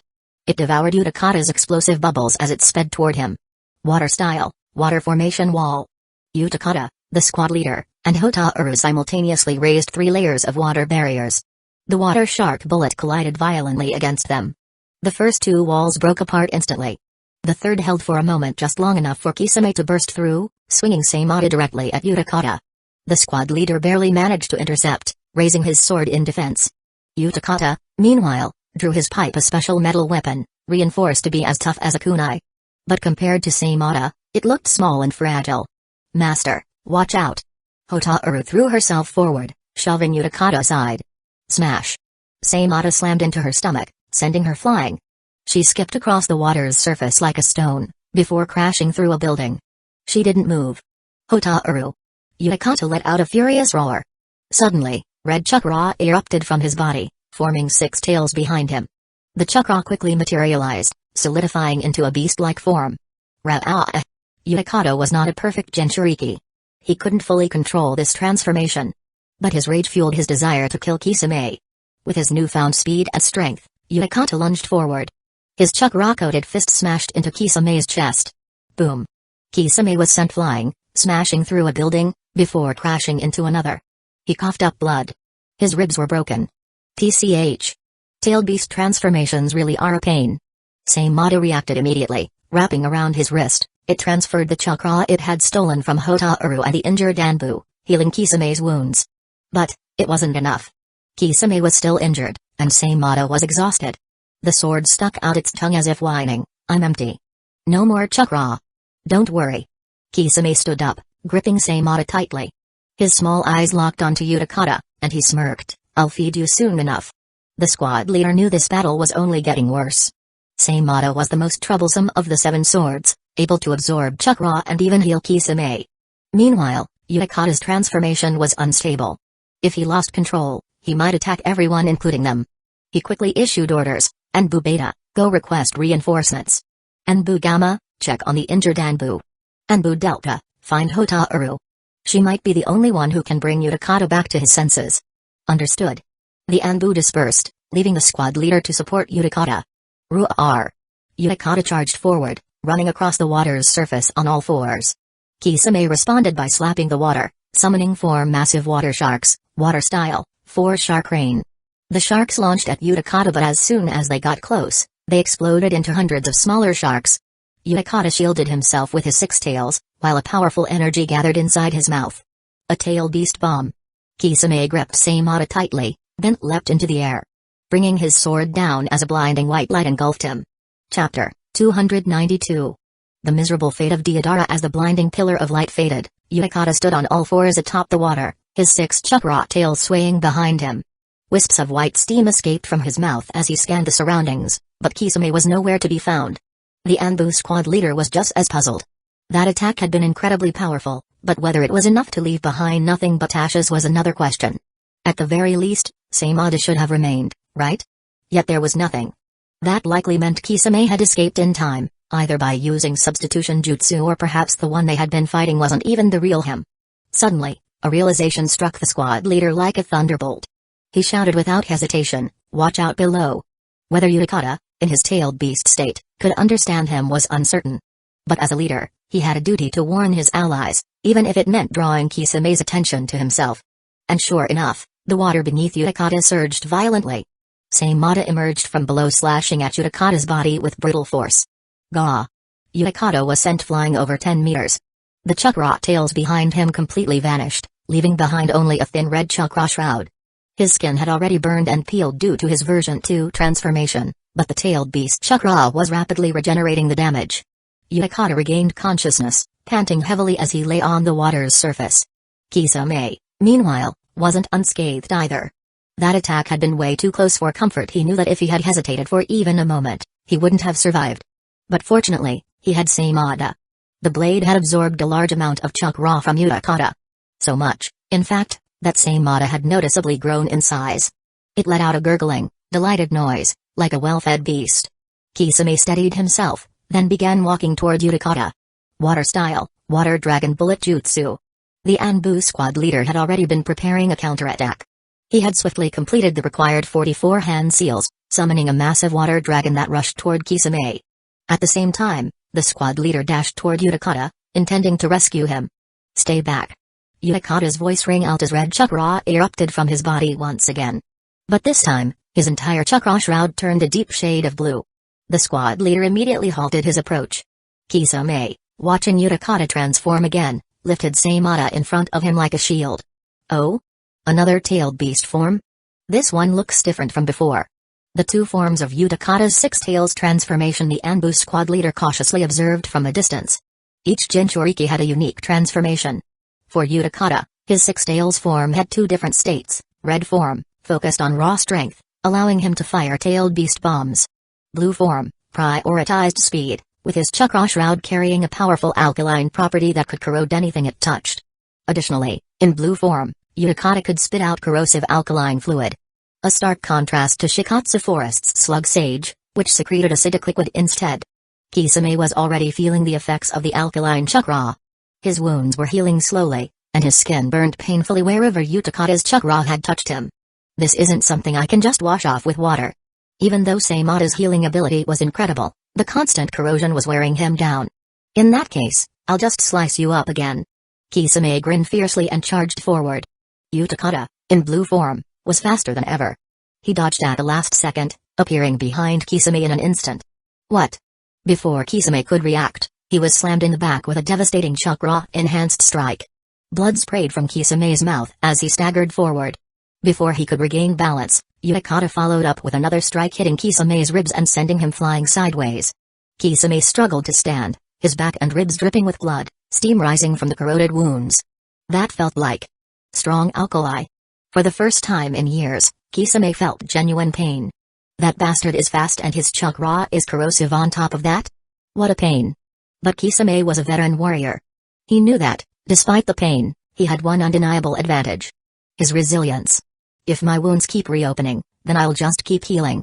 He lunged at Utakata again. This time, Saimata was ready. As Utakata closed in, he unleashed another burst of corrosive fluid from his mouth. Kisame raised Saimata to block it. Saimata howled in pain as its flesh began melting. Kisame ignored the sword suffering and powered through. With one swift motion, he grabbed Utakata's wrist, even as his hand sizzled and burned. Kisame held on tightly. Gotcha. With his other hand, he swung Saimata downwards. The massive sword crashed against Utakata's skull, sending him plummeting into the water. Saimata drank deeply from Utakata's chakra, but this time, it suddenly started writhing and squirming. Saimata let out a miserable cry and thrashed in Kisame's hands. Huh? Kisame felt something was off. His wounds weren't healing. Instead, Saimata looked sick. TCH. Did it eat something it didn't like? Kisame was heavily injured. But he wasn't out of the fight yet. Even if Saimata was throwing a tantrum, it had already absorbed enough chakra to keep him from collapsing. The Anbu squad leader had been waiting for an opening. Seeing Kisame momentarily distracted, he sent a water clone underwater to retrieve Utakata. His real body, meanwhile, bombarded Kisame with a barrage of explosive tags and kunai. Kisame, in his injured state, could barely defend himself. But just then, a small white bird descended between them. TCH. Annoying. From above, Deodara's voice rang out. Take this. The white bird exploded. Both the Anbu squad leader and Kisame were caught in the blast wave. Each was sent flying, coughing up blood. What the hell, Deidara? Kisame, bleeding heavily, glared up at his teammate. You trying to kill me too? Deidara grumbled irritably as he descended. Humphrey. If you weren't so damn slow, I wouldn't be in this mess. Kisame finally got a good look at him. Deidara's newly reattached arm was gone again and his entire body was covered in scorch marks. Wow. You look terrible. Deidara exploded in rage. You have no right to judge me, you damn shark. Chapter 293. End of battle. Deidara looked at the bird beneath his feet with distaste. To others, it might have appeared lifelike, but to him, it was riddled with imperfections far from artistic. It was all Kisame's fault for failing to restrain the six tails, leading to his misfortune. Maybe he should just use this defective piece to blow that shark-faced bastard to smithereens. A mischievous smirk slowly crept onto Deidara's face. As the mist ninja closed in, Kisame ignored Deidara's complaints and simply grinned. Looks like it's about time we retreat. Huh? But we haven't captured the six tails yet, Deidara retorted. Kisame gestured toward the squad captain, who was retreating with the unconscious Utakata. Doesn't look like it'll be easy to take them. Besides, with all the chakra we've gathered, it's enough. Glancing at Seimata, who was showing signs of indigestion, Deidara understood the situation. He quickly crafted a new, larger clay bird for Kisame to board. As Kisame stepped onto it, he smirked. You're not planning to blow this one up while I'm on it, are you? Believe it or not, I just might, you bastard. Deidara roared before jumping onto the bird himself. If Kisame weren't so injured, he would have made him swim back instead. The two of them ascended into the sky, soaring away. Meanwhile, the defective clay bird dove downward, detonating before the Mist Ninja's lightning-style attacks could reach it. However, it had been too far from the group, effectively nothing more than a glorified firework. Defective products really aren't worth trusting. Deidara clicked his tongue in dissatisfaction. He then turned to Kisame, eyeing him suspiciously. Those guys didn't seem too tough. Hey, don't tell me you hesitated because they used to be your comrades? Who knows? Kisame glanced back at the battlefield before quietly reclining on the bird's back. Someone like me, whose hands are drenched in the blood of his comrades, probably won't have a good end. After Deidara and Kisame left, the Mist leadership quickly organized rescue efforts for the injured. 2 squads were sent to track them, though they didn't hold much hope at that speed. Catching up was unlikely. As a result, patrols around the village were increased. This was how Akijin happened to encounter the returning Mizukage and his entourage. Upon hearing Akijin's account of the attack, the expressions of those present darkened. The fact that just 2 individuals had dared to attack the village filled them with both fury at their audacity and relief that it hadn't been Pain himself. Yagura parted his lips slightly. So that's what happened. Ow, A heavy silence settled over the group. Yagura didn't continue speaking, but the ship beneath them picked up speed. Upon returning to Hidden Mist Village, Yagura was met with devastation. Though cleanup efforts were already underway, restoring the village to its former state would take time. That was the least of his worries, though. What truly pained him were the fallen shinobi and the innocent civilians caught in the crossfire. Deidara's destructive power was terrifying. If he hadn't been worried about killing Utakata, the Hidden Mist might have ended up in a state as bad as the Hidden Cloud. Perhaps he should have taken Utakata along with him earlier. That way, at least the village wouldn't have suffered this much damage. Mizukage-sama. Maitru Mummy called out with concern. She knew that ever since breaking free from manipulation, Yagura had been racked with guilt, blaming himself for all of the village's suffering. Seeing the village in ruins now would only deepen that wound. I'm fine. Yagura took a deep breath before instructing, start compiling the casualty report and prepare for the funerals. The squad captain, who had came to greet them upon their return, reported, the list has already been delivered to the office, and the memorial service is being arranged. Yagura nodded. What's Utakata's condition? He's still unconscious. His student, Hotaru, is watching over him, the captain replied. Yagura sighed. I'll check on him first. After the memorial, Zabuza and I will visit the daimyo. You'll stay behind and oversee the village's preparations. This debt must be repaid. We will make Akatsuki answer for this. Yes, sir. Leaving Hidden Mist Village's affairs aside for now, Naruto had already embarked on his journey to the daimyo's residence alongside Minato. Since they were still within the Land of Fire, Minato only brought his shadow guard.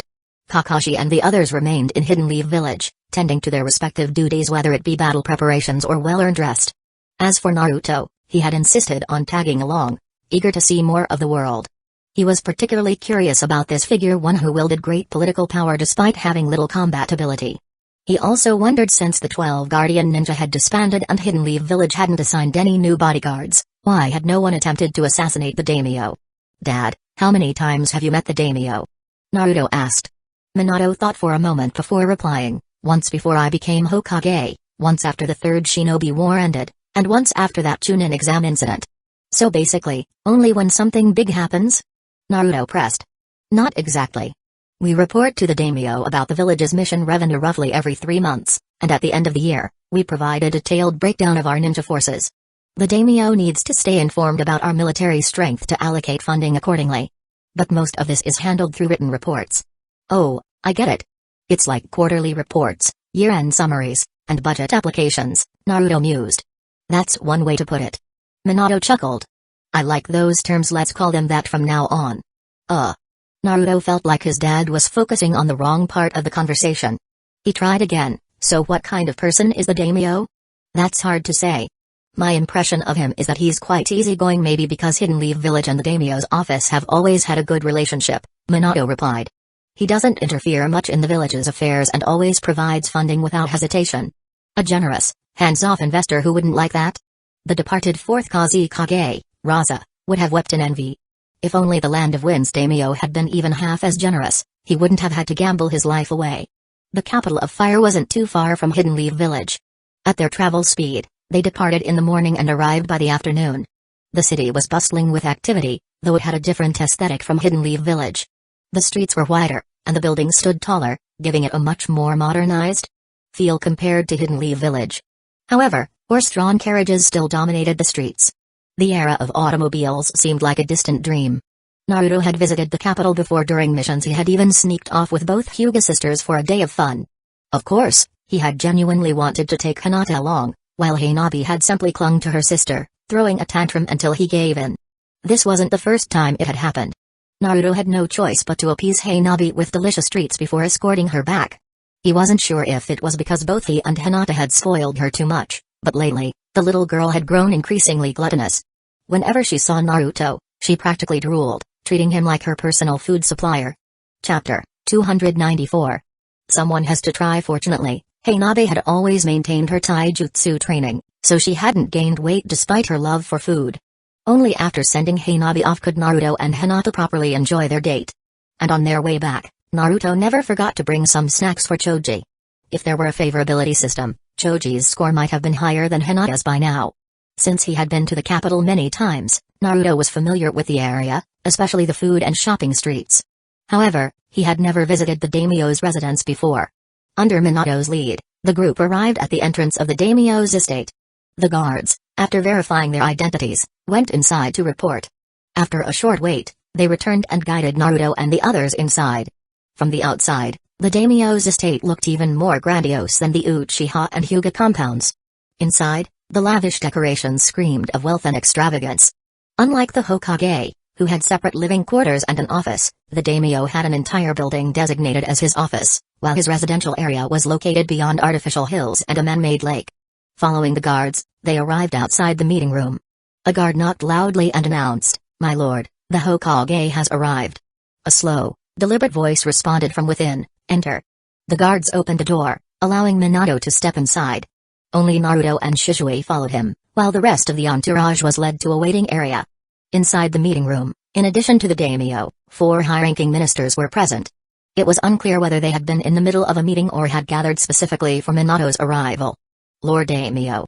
Minato removed his Hokage hat and held it to his chest as a gesture of respect.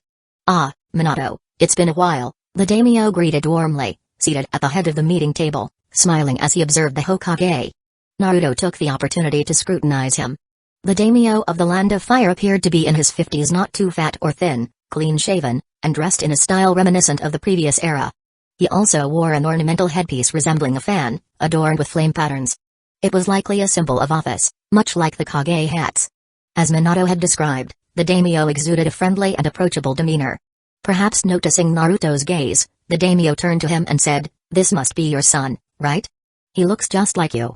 I've heard he became a jonin at a young age and has even inherited your yellow flash moniker. Quite remarkable." "Nice to meet you, Daimyo Ojizan," Naruto greeted politely, a bit surprised. He had assumed the daimyo would be more of a figurehead, yet he seemed well informed about his exploits. Shizue almost choked. "Daimyo Ojizan? Only Naruto could come up with such a casual address for the daimyo. Ho ho ho. The daimyo chuckled behind his folding fan. That's a fresh one. No one has ever called me that before. What an amusing child. Minato quickly stepped in to smooth things over. Apologies, Naruto is still young and somewhat lacking in refinement. The daimyo waved it off. That's what makes him interesting. Come, take a seat. After a bit of small talk, Naruto and Shizue sat alongside Minato, facing the four ministers. The daimyo snapped his fan shut and lightly tapped it against his palm. I've already heard about the 5 Kage summit. Have you reached a decision? Minato nodded solemnly. Yes. The Akatsuki seek to overthrow the entire shinobi world. The 5 Kage have decided to form an allied shinobi force to launch an assault on the Hidden Rain village and eliminate the Akatsuki. The samurai of the Land of Iron and the shinobi of the Hidden Waterfall village will also be joining us. The ministers immediately began murmuring among themselves. The daimyo asked, is the situation truly that dire? Minato replied gravely, yes. I'm sure you've heard about what happened to the Hidden Cloud. The Hidden Stone has also lost all of its Jinchuriki. Even the Kazekage and Mizukage have been targeted. Their objective is to capture all of the tailed beasts. Hidden Leaf Village cannot afford to stay uninvolved. The daimyo pondered this for a moment before asking, I trust your judgment. What do you need from me? Minato felt a weight lift off his shoulders. While he had expected the daimyo's support, hearing it directly still provided reassurance. We only require your backing. However, considering the worst-case scenario, the Akatsuki might attempt to use you as a hostage to force us into submission. For that reason, we request that you go into hiding before the war begins. They would go that far? The daimyo was visibly surprised. He had witnessed wars before, but while assassinating Kage was common, targeting the daimyo was unheard of. It was an unspoken rule no one had ever dared to break. The idea seemed unfathomable. Minato confirmed, yes. These individuals no longer care about the established order of this world. The daimyo's expression darkened. He slammed his fan onto the table. Understood. I'll cooperate with your plan. Whatever funds you need, just ask. Those lunatics cannot be allowed to run rampant. In previous shinobi wars, the daimyo had simply acted as a financial backer, much like placing a bet on an outcome. If his side won, he reaped benefits. If they lost, it wasn't a major issue. The Land of Fire was wealthy enough that he didn't mind. Hidden Leaf Village had never lost, even when outnumbered. But this was different. These maniacs wanted to involve him personally. That was unacceptable. Just imagining shinobi using their absurdly versatile jutsu to sneak into his palace and abduct him made the daimyo uneasy. Why would they target someone as harmless as me? Resolving himself, he declared, as the daimyo of the Land of Fire, I formally approve Hidden Leaf Village's alliance with the other shinobi villages to form the allied shinobi forces and wage war against the Akatsuki. Then, he turned to his ministers and commanded, you are to fully support the Hokage's efforts. Yes, sir. The ministers responded in unison. The daimyo's safety was at stake, so they took the matter very seriously. Minato then added, there's one more thing I'd like to ask for your assistance with. The daimyo replied, go ahead. Minato proceeded to explain his vision. If the shinobi world truly sought peace, it wasn't just up to the Kage. Cooperation between the 5 great daimyo was just as important. He hoped that during their time in hiding, the daimyo would take the opportunity to discuss matters with his counterparts. As Minato spoke, the daimyo's expression gradually became more solemn.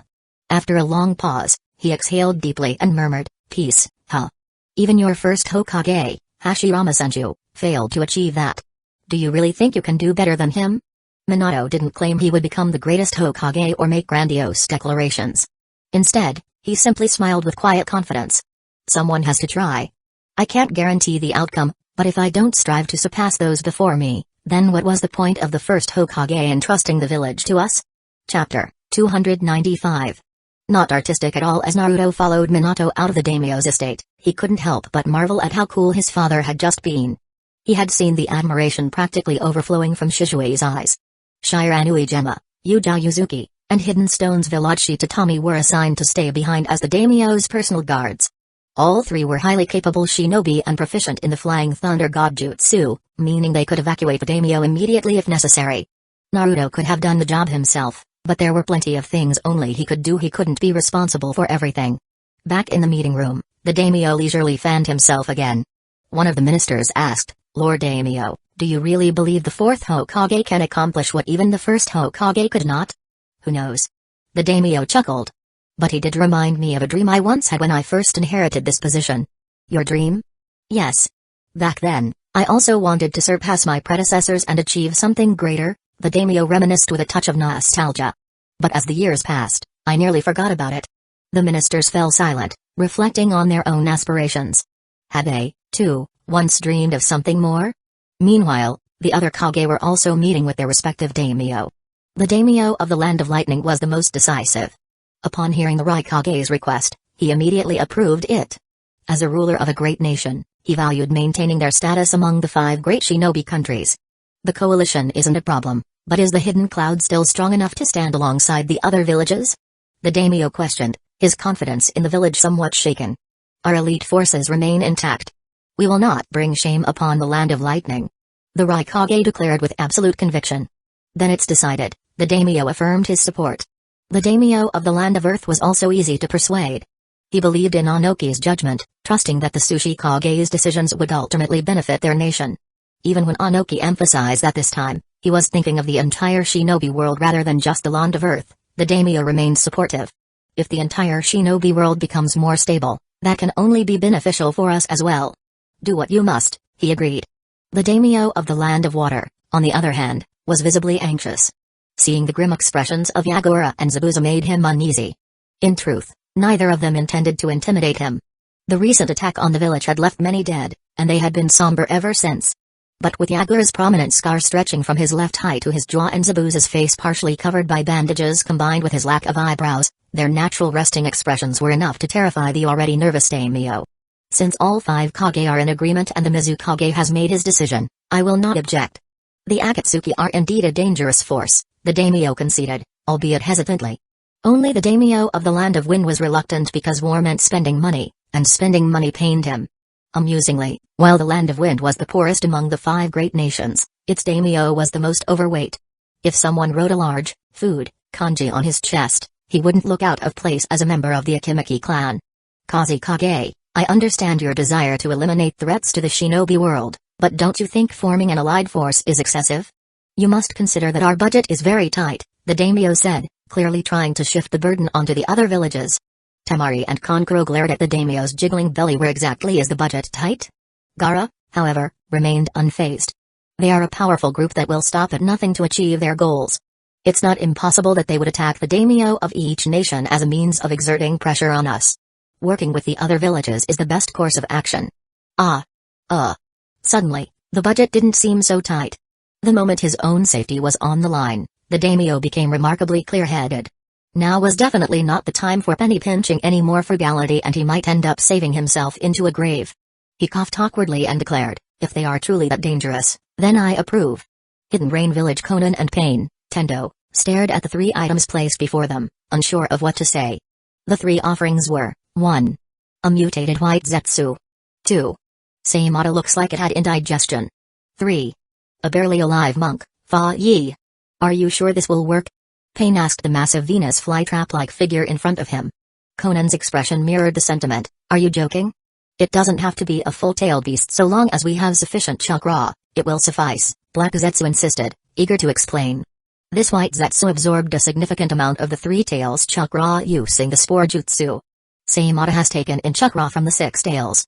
And this monk, well, Fa Yi is impressive. He once single-handedly trapped both the 1 tail and 7 tails Jinchuriki and sealed away a large portion of their chakra. Stealing him away took considerable effort.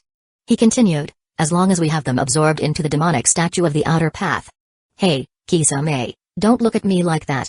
If you don't want to part with Seimata, you can just transfer the chakra to White Zetsu instead. Kisame withdrew his murderous gaze. If it were truly necessary for the plan, he could part with Seimata, but the sword had been his companion for years. He had grown attached to it. Using White Zetsu as a substitute was preferable. After all, those things were disposable. Black Zetsu pressed further, we should at least try. The 5 great nations are already moving. We don't have much time left. After a moment of silence, Pain nodded. Very well. There wasn't much time left indeed. Pain summoned the demonic statue of the outer path. Seimata obediently transferred the 6 tails chakra to a sacrificial White Zetsu before gleefully hopping back to Kisame's side. Meanwhile, Deodara had successfully reattached a new arm. The stitches hadn't fully healed yet, but that didn't stop him from assisting with the sealing process. Since they weren't sealing full-tailed beasts this time, the process was much faster. The demonic statue of the outer path hungrily devoured the chakra, And Black Zetsu even tossed the white Zetsu and Fa Yi inside for good measure.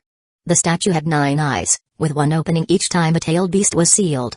Previously, the 2 tails, 4 tails, 5 tails, and 8 tails had been sealed, so 4 eyes had been opened. But after this sealing, the statue's eyes didn't fully open, they only half opened. Everyone turned to stare at Black Zetsu with suspicion. What kind of bizarre outcome was this? What is this? Their expressions practically screamed the question. Black Zetsu awkwardly cleared his throat. Maybe there wasn't enough chakra. But this should still be enough to awaken the demonic statue. All they needed now was the 9 tails. Then, everything would change. Though skeptical, the group had no choice but to go along with it. Deidara, however, found the half-open eyes utterly displeasing. He scowled and muttered, "They look like dead fish eyes. Not artistic at all." Chapter 296. Before the war, no one refuted Deidara's words. They all felt something was off about the half-closed eyes of the demonic statue of the outer path. Even Kisame began to doubt whether this kind of half-measured approach could really create the so-called beautiful world that had been promised. Would it be better if Saimata was sacrificed as well? Saimata's small tail and its hilt twitched anxiously. It had a bad feeling, as if someone was trying to set it up for disaster. At that moment, a white Zetsu emerged from the ground. Tobi has successfully negotiated with Orochimaru. Kisame shifted his focus from Saimata. Oh? That guy actually dares to come back? Doesn't he think this might be a trap? Maybe the conditions Tobi offered were too tempting, Black Zetsu mused. From his understanding of human nature, someone like Orochimaru would ignore trivial concerns like pride or danger if it meant obtaining what he wanted. Even Black Zetsu was the same. If someone could help him rescue his mother, he wouldn't mind groveling if necessary. Pain asked, "What does he want?" White Zetsu answered, "At first, he wanted to study the Rinnegan, but Tobi refused. He then changed his demand to your cells and information on the Rinnegan. Tobi agreed on your behalf." "That guy's got some nerve," Kisame sneered, curious about how Pain would react. "Pain?" Conan called out in concern. She couldn't accept harming either Nagato's body or Yahiko's corpse just to extract some cells. "It's fine." Pain's voice was indifferent. "We'll give him partial information on the Rinnegan for now. The rest will have to wait until our plan succeeds." White Zetsu nodded and sank back underground to relay the message to Tobi. Pain then turned to Black Zetsu. "Keep a close eye on Hidden Leaf Village. We must capture the 9 tails before the allied shinobi forces are fully assembled." He paused before adding, "This time, everyone is going." "I understand," Black Zetsu replied, then hesitated. "However, since Orochimaru has agreed to cooperate, we do have an alternative plan for obtaining the 9 tails chakra." The rest of the group glanced at the demonic statue of the outer path before turning back to Black Zetsu with hostile expressions. Feeling the weight of their stares, Black Zetsu looked back at the statue and its 4 half-open eyes before sheepishly waving his hand. Fine. It's just a backup plan. We'll try capturing the real thing first." Orochimaru's latest hideout was in the Land of Bears, the small country where Hidden Star's village, the Hidden Star Village, was located. Ever since Hidden Star's village lost its once famous star, the shinobi world had largely forgotten about it, making it an ideal place for Orochimaru to lay low. Still, he hadn't expected to be found by his former organization so quickly. Fortunately, they came to negotiate rather than assassinate him. Before leaving, the masked man even gifted him something to White Zetsu, free for Orochimaru to experiment on. To Orochimaru, it didn't matter who he worked with as long as there was something to gain. If he could cut open the stomach of the Shinigami to retrieve the souls inside, he would do it without hesitation. At present, he is interested in Rinnegan. He knew better than to openly provoke the Akatsuki, so his initial plan had been to wait out the organization, dig up the leader's corpse decades later, and study it then. But now, the opportunity had presented itself. Of course, there were risks. But if things went south, he could always die again. Not like that was a new experience for him. He, Orochimaru, was not afraid of death. Nearby, Giran hesitated before asking, "Orochimaru-sama, about what that man said regarding the Eye of the Moon plan." Hey. Orochimaru let out a disdainful chuckle, shoving the 2 white Zetsu into a specialized laboratory to prevent them from overhearing. Only an idiot would believe in such a thing. A world where everyone is trapped in an illusion? And they think that's a good idea? Orochimaru was only interested in studying reality. What was the point of joining them in an eternal dream? Giran felt a bit embarrassed. She had almost believed it. After all, a world without war or suffering sounded wonderful. But if Orochimaru-sama said it was nonsense, then it must be false. A small part of her was still disappointed, though. Enough about that. Prepare the lab. These two white Zetsu seem like valuable research specimens, Orochimaru instructed before suddenly remembering something. How is Jago? Giran replied, he's awake, but the same as always he becomes very depressed after each berserk episode. Orochimaru nodded. Bring him to me later. His abilities will be useful for our next experiment. Yes, sir. Naruto had returned to the village, which had now fully transitioned into a wartime state. Most missions requiring shinobi to leave the village had been put on hold. Of course, halting so many missions at once led to some dissatisfaction, but no one dared to protest. Provoking a hidden village in war mode was suicidal. If someone got killed for causing trouble, no one would feel sorry for them. On matters like this, even civilians had the sense to stay out of it. That said, smaller domestic tasks still needed doing, so Geinin was assigned to them. As a result, daily life for Hidden Leaf Village's residents wasn't all that different from usual. In fact, with so many shinobi recalled to the village, businesses were thriving. Many old friends, usually too busy with missions, were taking advantage of the brief peace before the war to gather in groups. Couples who weren't on the same team were especially glued together. Popular places like Yakinikokyu, Sweet Chestnuts, and even Akiraku Ramen were constantly packed. Naruto also heard that the Yamanaka flower shop was doing exceptionally well lately. And how did he know? Because he went there to buy flowers. When Ino saw how well business was going, she initially planned to give Naruto a discount. But then she remembered how he and Hinata were always together, while she was still single. The more she thought about it, the more annoyed she became, so she raised the price instead. Not that it mattered to Naruto. He had no clue about flower pricing anyway. The last time he bought flowers was when he visited Sasuke and the third Hokage in the hospital with Hinata, and that wasn't exactly the same situation.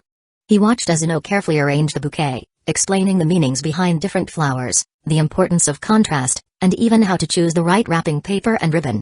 She might have been feeling a little bitter, but Ino took her job seriously. She wouldn't joke about something that involved both her professionalism and someone else's romantic gesture. Naruto figured Hinata would love the flowers, given how meaningful they were, so he paid without hesitation and left, never once considering bargaining. Thanks a lot. He called out cheerfully as he walked out the door. Hearing that line, Ino was completely unsatisfied. Damn it. I wanted to see him get flustered over the price. Where's my fun? With a frustrated sigh, she grumbled, fine, I'll give him a discount next time. Just to make up for it. Chapter 297. We should get married, Naruto-kun. What made you suddenly decide to give me flowers? Hinata beamed, hugging the bouquet that Naruto had unceremoniously shoved into her arms. Why? Naruto scratched his cheek, answering with blunt honesty, I just realized that after knowing you for so long, I've never properly given you flowers before. Hinata. That's quite a reason. Hinata felt both amused and exasperated. My boyfriend is way too straightforward. What do I do? The only choice, of course, was to forgive him. She brought the flowers closer, inhaling their fragrance. With little expectation, she asked, then. Does this Naruto-kun know what these flowers mean? This, I do. Naruto quickly seized the opportunity to show off the knowledge he had just learned from Ino. Pink roses represent engraved in my heart and first love. I like your bright and cheerful smile. Though he couldn't recall every detail Ino had shared, he remembered the key words. Hinata's smile grew wider as he spoke. When he got to eternal love and promise, lifelong devotion and joy, her face turned completely red. Naruto grinned at her. A shy and blushing Hinata was even prettier than the flowers. She's my wife. Moon-dwelling someone or other, if you dare try to take her, I'll break your head. They strolled through the village, enjoying the peaceful atmosphere. Seeing how well things were going, Naruto playfully blinked at her. Hinata, why don't you ask me, what's prettier, the flowers or you? That. Hinata hesitated, feeling too shy to say it out loud. But under Naruto's encouraging gaze, she finally worked up the courage. Naruto-kun, which do you think is prettier, the flowers or me? Naruto pretended to contemplate, looking at the flowers, then at Hinata. Flowers, Hinata. Flowers, Hinata. Finally, with an exaggeratedly serious expression, he answered, the flowers. Eh? Hinata's expectant and bashful expression froze in place. This guy. She suddenly felt the urge to unleash gentle step-twin lion fists right on his face. Teasing Hinata was fun, but making her actually mad wouldn't be good. Naruto quickly corrected himself. I was just joking. Of course, Hinata is the prettiest. Humphrey. Hinata gave a small huff, but seeing his eager attempt to make amends, she let it slide for now. Hey, Hinata, you've heard about the war, right? Naruto smoothly changed the subject. Things at home have been tense lately, Hinata admitted. In war, a lot of people will be hurt. And some will die, right? Naruto asked, has anyone complained? Like blaming the Hokage for starting a war? Hinata shook her head. No. The Hokage explained everything clearly. We're working together with the other villages to stop those who want to overthrow the world. In the end, everyone is fighting to protect their families and friends. No matter what happens, they won't back down. Then, after a brief pause, she looked up at him. Naruto-kun. You're one of their main targets, aren't you? Yeah. Naruto patted his stomach and smirked. They're all after this lazy, gluttonous fox that spends its time bullying Shukaku. Inside the seal, Kurama cracked open an eye. What kind of description is that? Did Naruto want to die today? Lazy and gluttonous? Just because I don't feel like powering that overly complicated floating fortress? Hinata, however, defended Kurama. Don't say that. He's helped you a lot, hasn't he? Well, yeah, that's true, Naruto admitted. If even Hinata was speaking up for the fox, he'd let it slide. Naruto had an interesting talent. He could take a romantic date and somehow turn the conversation into a discussion about war. Because of this, Hinata lost her appetite. The stall owners, who had been eagerly expecting two loyal customers, watched in dismay as Naruto and Hinata simply strolled past. I don't know what others think, but for me, I'm joining this war to protect you, Naruto-kun, Hinata confessed. Maybe all my training until now was leading up to this moment. Even after Naruto walked her home, her words echoed in his mind. He admitted to himself he was deeply moved. At that moment, he nearly blurted out something reckless, like, let's get married after the war. Luckily, he caught himself. Wait, I'm still underage. That was a close call. As he walked home, he casually picked up a small stone and flicked it against a nearby utility pole. Ding. Alright, come out. You've been following us the whole way. Are you looking for a beating? Hee hee. Konohamaru sheepishly ran up to Naruto. Big bro Naruto, I want to fight to protect you too. Naruto grabbed him in a headlock. Fight what? You finished your homework yet, brat? I can't breathe. Konohamaru flailed, gripping Naruto's arm and doing an involuntary pull-up. His legs kicked wildly in the air. Naruto finally let go and gave him a light flick on the forehead. Do you even know what war is? Quit running your mouth. You're almost graduating. Give your grandpa some peace of mind, will you? Of course, I know. I also know that this war is about protecting the entire world. Konohamaru protested. Nope. That's just the official reason. There's a deeper truth behind it. Naruto ruffled Konohamaru's hair. The deeper truth? Yeah. People from my generation are fighting. So that your generation won't have to. Naruto shook his head, stuffed his hands in his pockets, and walked away, leaving behind a mysterious, brooding silhouette. Whoa. Konohamaru's eyes sparkled with admiration. Big bro Naruto always says such profound things. A moment later, he scratched his head. Wait a second. But Naruto is only 15. How does that make him old generation? Somewhere else in the village Kurenai, we should get married after this war, he declared without hesitation. He had no fear of saying what Naruto had barely stopped himself from blurting out. Of course, part of the reason was that Kurenai's belly was becoming harder to conceal. Last night, Asuma had endured a long, harsh scolding from Hueco Sarutobi. You got her pregnant early, and now you want to delay the wedding? Do you even plan to take responsibility? On top of that, Ino had been constantly nagging him about it. Worse, she even roped in Shikamaru and Choji. They had stolen his cigarettes and lighter, and that lighter was expensive. Shikamaru was lazy about everything else, but when it came to this, he was suddenly full of energy. And Choji? He was usually so kind. How did Ino corrupt him into helping her distract me? Seriously, could they stop using the Inoshikacho formation for this? Asuma sighed. He had thought about proposing before, but he had never made up his mind. And now, the words had just slipped out. Kurenai stared at him, exasperated. I thought you'd only say that after the baby was born. Haha. Asuma laughed awkwardly, instinctively reaching for his cigarettes only to remember they had been stolen. So, you agree? In your dreams. Kurenai rolled her eyes. At least bring a flower or something. Give me a reason to say yes. After this war, if you don't propose properly, this child won't bear the Sarutobi name. She shut the door on him, leaned against it, and looked up at the ceiling. Come back safely, okay? Chapter 298. A man's simple joys. Kurenai couldn't go to the battlefield, which meant she and Asuma wouldn't be able to fight side by side. In a way, this gave Asuma peace of mind. But what exactly am I supposed to prepare? Like his nephew Konohamaru, Sarutobi Asuma walked home, scratching his head in confusion. The Akimaki household, the previous generation of Inoshikacho, had gathered for drinks, and this time, Shikaku had brought Shikamaru along. The three older men were happily clinking cups, while Choji sat beside Choza, stuffing his face with food. Shikamaru, resting his chin in his hand, lazily picked at his plate. After taking a sip of his drink, Shikamaru glanced at Choji. Choji, this is your own house. You don't have to eat so fast, you know. A dining table is a battlefield. Choji mumbled through a mouthful of food.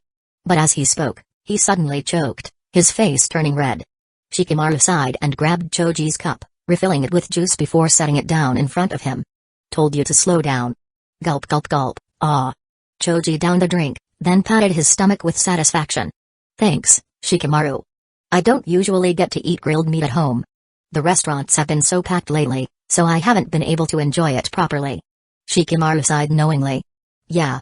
Because of the war. It's such a drag. Meanwhile, the three elders had shifted their conversation to their children. Shikaku glanced at Choji and remarked, Choza, your son is just like you. Choza, with a swift motion of his chopsticks, snatched up 5 perfectly grilled pieces of meat. With another flick of the wrist, 5 more landed neatly in Choji's bowl. This was an Akimaki family skill. Using short chopsticks to pick up exactly 5 slices of meat, stacking each so that every piece was slightly overlapped. That way, whether placed in a bowl or eaten directly, it would be perfectly aligned. Rumor had it that this method maximized flavor retention, ensuring that every bite delivered double the satisfaction. Additionally, the overlapping edges absorbed extra seasoning, making the last bite the most flavorful. To the Akimaki, this was the ultimate eating experience. Choza chewed happily before replying, and your kid is just like you, isn't he, Shikaku? Shikaku cast a sideways glance at Shikamaru. He couldn't argue with that. Whether it was intelligence, mannerisms, or personality, Shikamaru was his mirror image, though when it came to sheer lack of motivation, his son might actually surpass him. Thinking about it, Shikaku took a long sip of his drink. Having a son too similar to himself had its drawbacks. When his wife nagged at him, she'd drag Shikamaru into it as well. If she scolded Shikamaru, he'd be lumped in too. Double the suffering. Ha ha ha. Inoichi, already slightly tipsy, laughed heartily. That's why it's better to have a daughter. Look at my Ino, beautiful, smart, and obedient. Not a single flaw. Just like me. Shikaku smirked. Speaking of which, why didn't you bring Ino along? It would have been fun to have both generations of Inoshikacho together. Still grinning, Inoichi replied, she's at home managing the flower shop. Business has been booming lately. Choza snorted. Leaving your daughter at home to work while you go out drinking? What a terrible father. Choza was known for his doting parenting style. He gave Choji anything he wanted, comforted him when he was down, and overall treated him with endless kindness. In contrast, Inoichi was too overprotective of Ino, so much so that she found it overwhelming. When she had first decided to train in medical ninjutsu, he had personally gone to beg Tsunoda to take special care of her, afraid she'd be discouraged if she struggled. So, Choza's criticism didn't faze Inoichi at all. He waved a hand dismissively. It's just shopkeeping. Ino loves flowers anyway. Besides, I treat her really well. Shikamaru rubbed his temples. He and Choji had heard Ino's side of the story before. Apparently, Inoichi would sometimes enter her room without knocking, and if she refused to do chores, he'd use mind-body confusion jutsu to make her do them against her will. Unlike mind-body switch jutsu, the confusion jutsu didn't take full control. Instead, it disrupted the target's mind, forcing them to act even if they remained conscious. This was why Ino had trained so hard in her clan's techniques, not to get revenge, but simply to avoid getting caught again. Shikamaru glanced at the drunk Inoichi and decided against saying anything. Calling him out wouldn't help Ino, and she'd probably just complain to him about it later. She's not a kid anymore. If she doesn't like something, she'll say it, Shikaku shrugged. Unlike his friends, he didn't micromanage his son's life. Shikamaru was smart enough to think for himself, so unless something truly important came up, he was left alone. Of course, it might also be that Shikaku was too lazy to care, as long as his son wasn't turning out wrong. Shikaku poured himself another drink and sighed, though it was unclear whether he was sad or just nostalgic. In the blink of an eye, they've all grown up. And now they're old enough to go to war. Choza nodded. Yeah. They're all chunin now, more than capable of holding their own. He sighed again. Honestly, I thought we'd get to fight together as Inoshikacho again. But now, Shikaku's a head strategist, and Inoichi's leading the intelligence division. Inoichi suddenly slammed his drink on the table, his face lighting up. If you want to fight together, let's test our formation one more time. Good idea. Shikaku set down his cup. I'm in. Choza placed his bowl aside. Inoichi crouched low, forming the hand seal for mind-body switch jutsu and called out, "Formation, Boar." Shikaku spread his feet apart, forming the seal for shadow imitation jutsu, and shouted, "Deer." Choza bent his knees, activating partial expansion jutsu to shield his comrades with a massive arm. Butterfly. Formation complete. Ha ha ha ha ha. The three grown men burst into uproarious laughter, reveling in nostalgia. Sometimes, men's happiness is really that simple. Of course, men's troubles are also that simple. Shikamaru, immediately recognizing that his father had had too much to drink, sighed and rubbed his forehead. "Dad, take it easy on the sake." Shikaku, despite his genius-level intelligence, processed the situation entirely wrong. "Oh, I get it," he mused. "You're worried I'll get too drunk, and carrying me home will be a hassle. Don't worry. I can still handle plenty more." He grinned, "And if I do get wasted, you can just have Choji carry me." Choji, ever the kind-hearted one, nodded immediately. "Yeah. I'll help." Shikamaru sighed. "Yup. He's drunk." If his father were sober, he'd have realized that Shikamaru wasn't worried about carrying him home. The real problem was that once they got home, Shikaku would pass out and leave Shikamaru alone to face his mother's wrath. Shikamaru tilted his head back, staring at the ceiling. What a pain. Chapter 299. Uchiha clan gathering. Like Shikamaru, Fugaku Uchiha was also dealing with a headache. Why? Because the Uchiha clan was holding a gathering. Unlike their usual meetings for festival prayers or ancestral rites, this was an official clan meeting. The last time they had gathered like this was when Fugaku and Minato had worked together to ease tensions between the Uchiha and the village.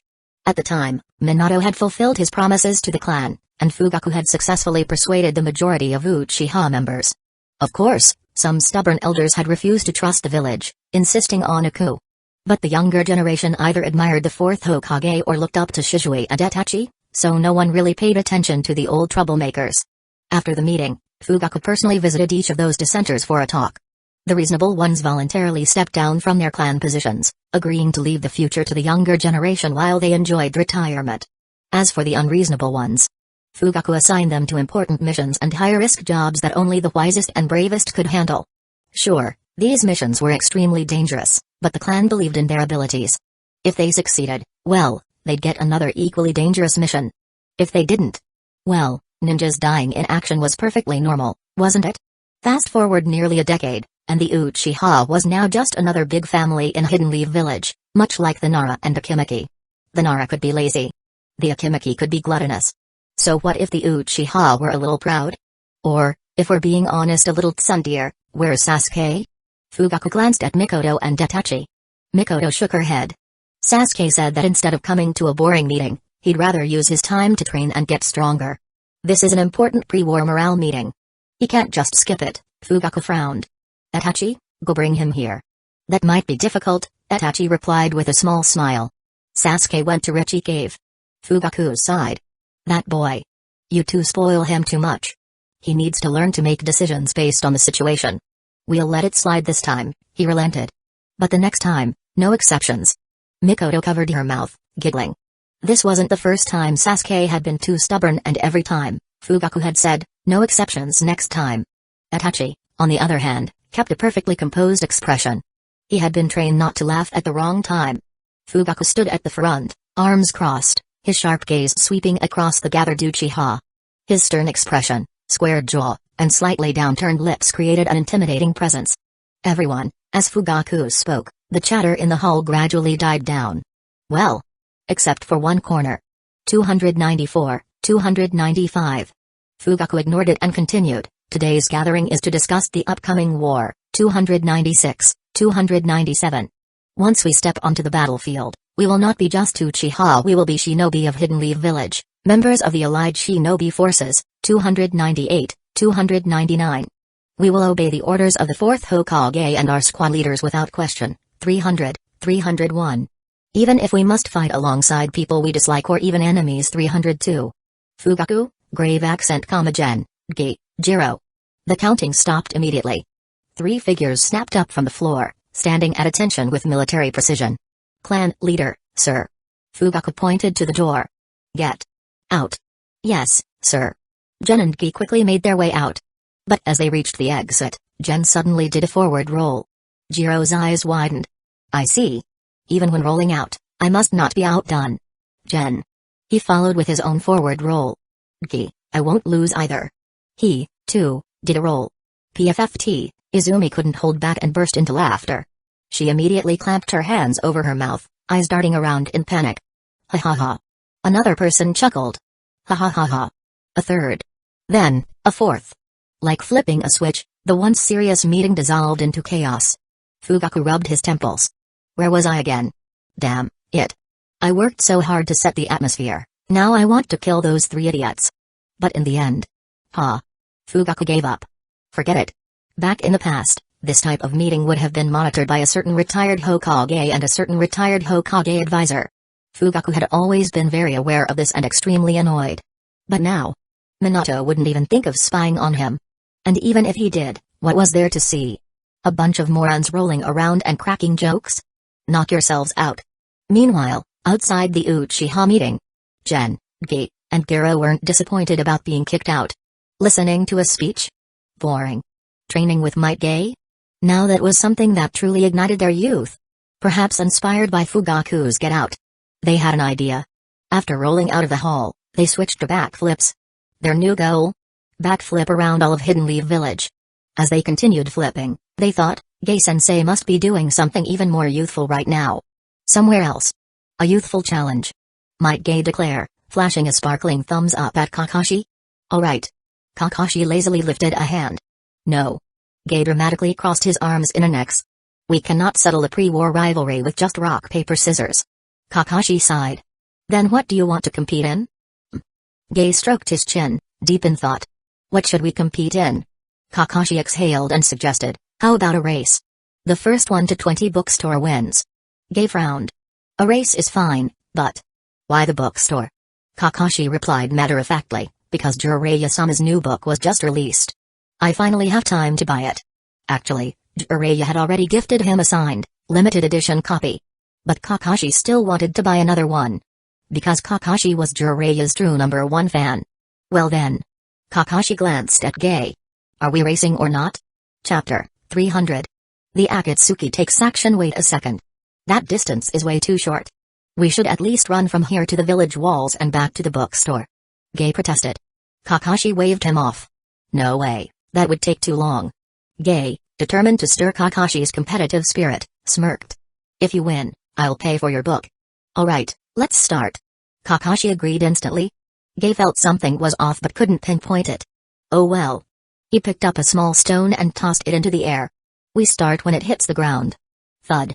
The moment the stone hit the dirt, both of them vanished. Kakashi and Gay dashed forward, arms pumping in perfect form, not the stereotypical ninja run with hands trailing behind. By the time the stone finished bouncing, they were already gone. That evening, beneath the setting sun, Jiraiya's book royalties were on the line. At a tavern. The tavern door curtain fluttered briefly. The owner glanced up but saw no one. He did a quick head count to confirm no one had dined and dashed, then went back to his ledger. Was that just the wind? Jiraiya put down his sake cup. Was that Kakashi and Gay? What are those two up to? Stop zoning out, Jiraiya. More sake. Tsunade, already flushed from drinking, pounded the table impatiently. Got it, got it. Geez, haven't you had enough? Jiraiya sighed, pouring her another cup. Shut up. Tsunade downed it in one gulp. She hated war. But she knew this one was unavoidable. So she dragged Jiraiya along to drink her frustrations away. Maybe, when she sobered up tomorrow, she'd have the courage to face everything. Jiraiya understood her well.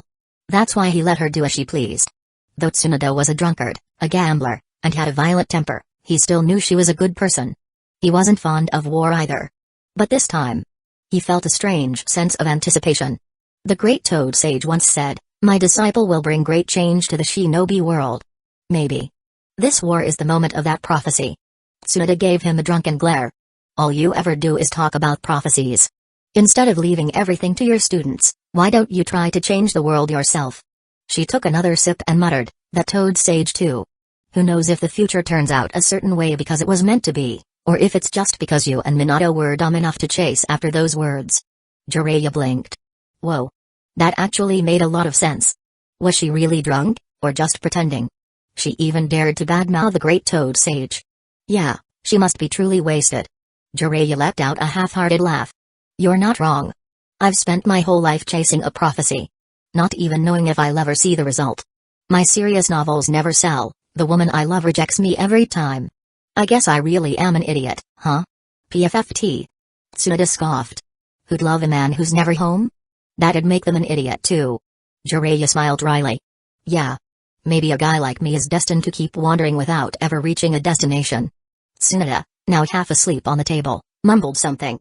Who says there's no destination? But Jiraiya didn't catch it. He figured she was just mumbling nonsense in her drunken state. Shrugging, he finished his drink. Boss, check please.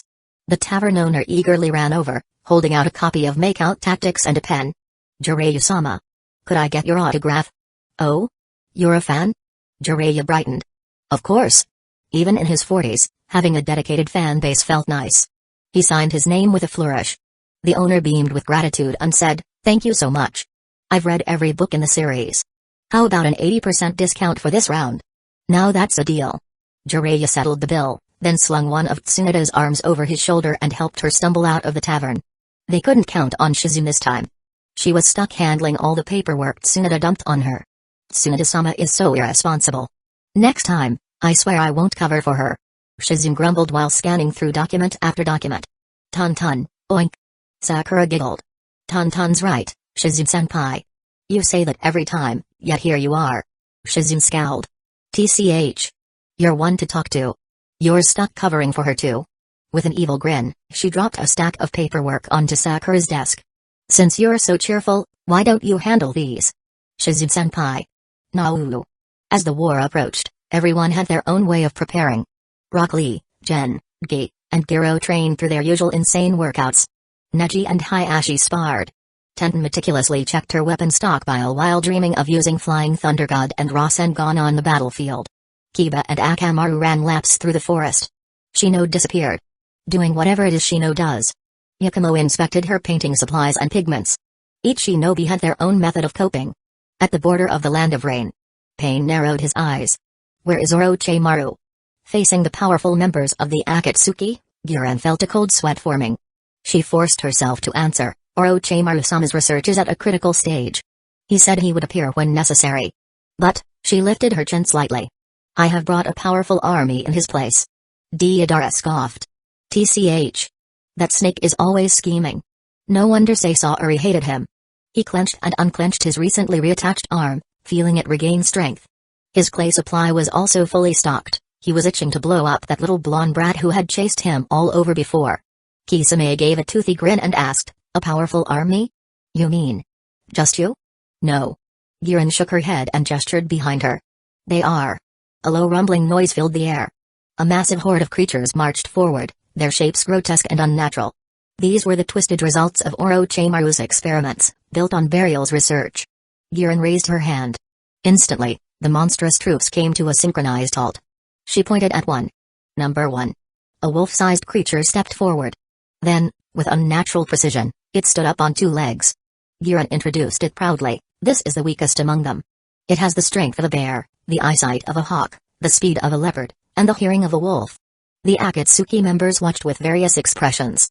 Some intrigued. Some skeptical. And some already thinking of ways to test their new allies in battle. Chapter 301. Fully armed and ready, this might be the last peaceful morning before the war. Minato, Kushina, Kimimaro, Haku, Karen, Naruto, and Fugu, who were temporarily staying at Naruto's house, gathered around for a cheerful breakfast. 2 small foxes sat on the table, munching on their food. These were Kurama's miniature clones. Inside Fugu, Chomai, the Seven-Tails, watched enviously. Apparently, it had recently started learning Kurama's special tail beast clone technique. At first, when Naruto suggested Kurama could show his mini clones in front of Fugu, Kurama adamantly refused. I have my dignity. If Chomai sees me like this, I'll never live it down. But Naruto persuaded him. Come on, you two have been buddies for ages. You knew him when he was just a crawling bug. Did you mock him back then? Kurama thought about it. Humphrey. I've always been the best looking of us. Why should I care about others' opinions? The Sage of Six Paths adored me. And so, he stopped overthinking it. Now, his mini clones ate and played as usual. He even wanted to go bully Shukaku, but Naruto stopped him. There were more important matters at hand. As the small foxes wiped their mouths with tiny napkins, breakfast officially ended. Naruto helped clean up, mainly by disposing of food waste via Kamui. Inside his Kamui dimension, Naruto had designated a section as a landfill, complete with separate areas for dry waste, wet waste, hazardous waste, recyclables. The stench was overwhelming, and Naruto's clones, who had to check in daily, protested. So they created a barrier to block the smell, using a sealing technique inspired by how Naruto once sealed Jiraiya's drunken stench with blankets. Still, space was limited. Naruto figured he'd ask Itachi to burn it all with Amaterasu later. Unlike normal fire, Amaterasu would incinerate everything without producing harmful gases.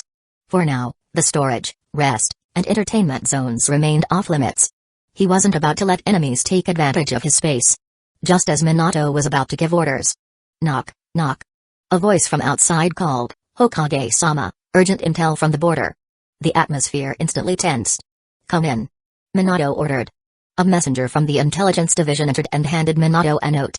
This message was sent via Ninja Hawk from the border. There was an attack early this morning. Minato read it, while Naruto sneaked a peek. At dawn, over 100 strange beasts attacked Border Zone 11. They are causing mass destruction. The situation is dire. The enemy appears to be controlling them. Requesting reinforcements, the Akatsuki? Minato murmured.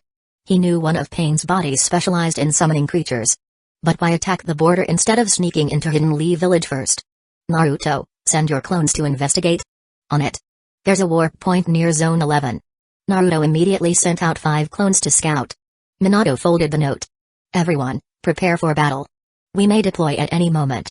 The entire household dispersed, grabbing gear, changing into battle outfits, and getting ready. Meanwhile, Naruto suddenly realized. His clones had gone barefoot. Hope those idiots don't step on something sharp and dispel themselves. Minutes later, 2 clones returned dragging a beast behind them. It was the same wolf-leopard hybrid Giran had introduced to the Akatsuki. Naruto's clones nicknamed it Braster. Everyone gathered around to examine it. Minato asked, "What's the situation?" One clone reported, "A horde of similar creatures invaded the Land of Fire." 10 figures followed from a distance. One was clearly Deidara. The others had unfamiliar chakra signatures.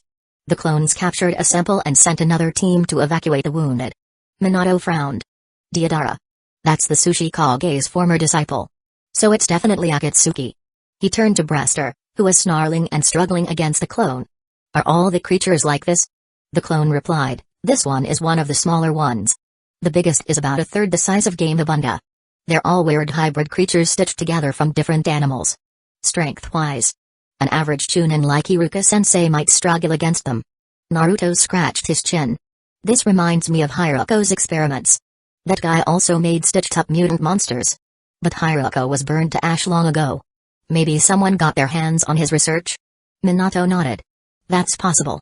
But for now, we can't let them advance. Everyone gather your teams.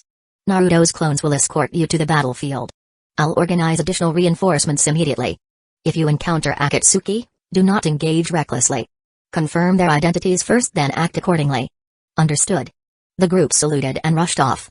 Phew, who had been poking Brester's fur, jumped up excitedly. What about me?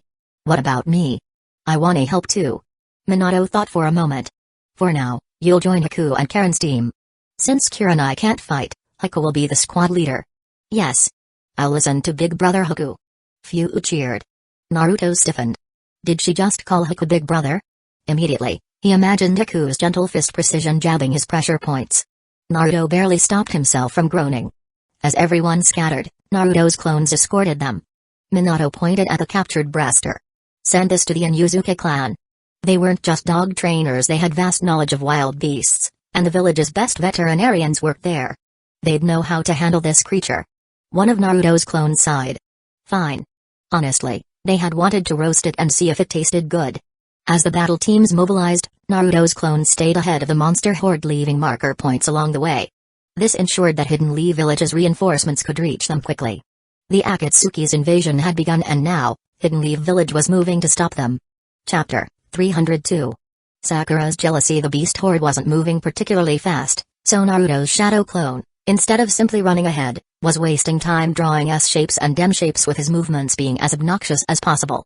Just as Naruto arrived at the scene, he overheard his clone shouting, "Rapid Cobra Sprint! Lightning Dash Jutsu!" Naruto sighed and waved dismissively.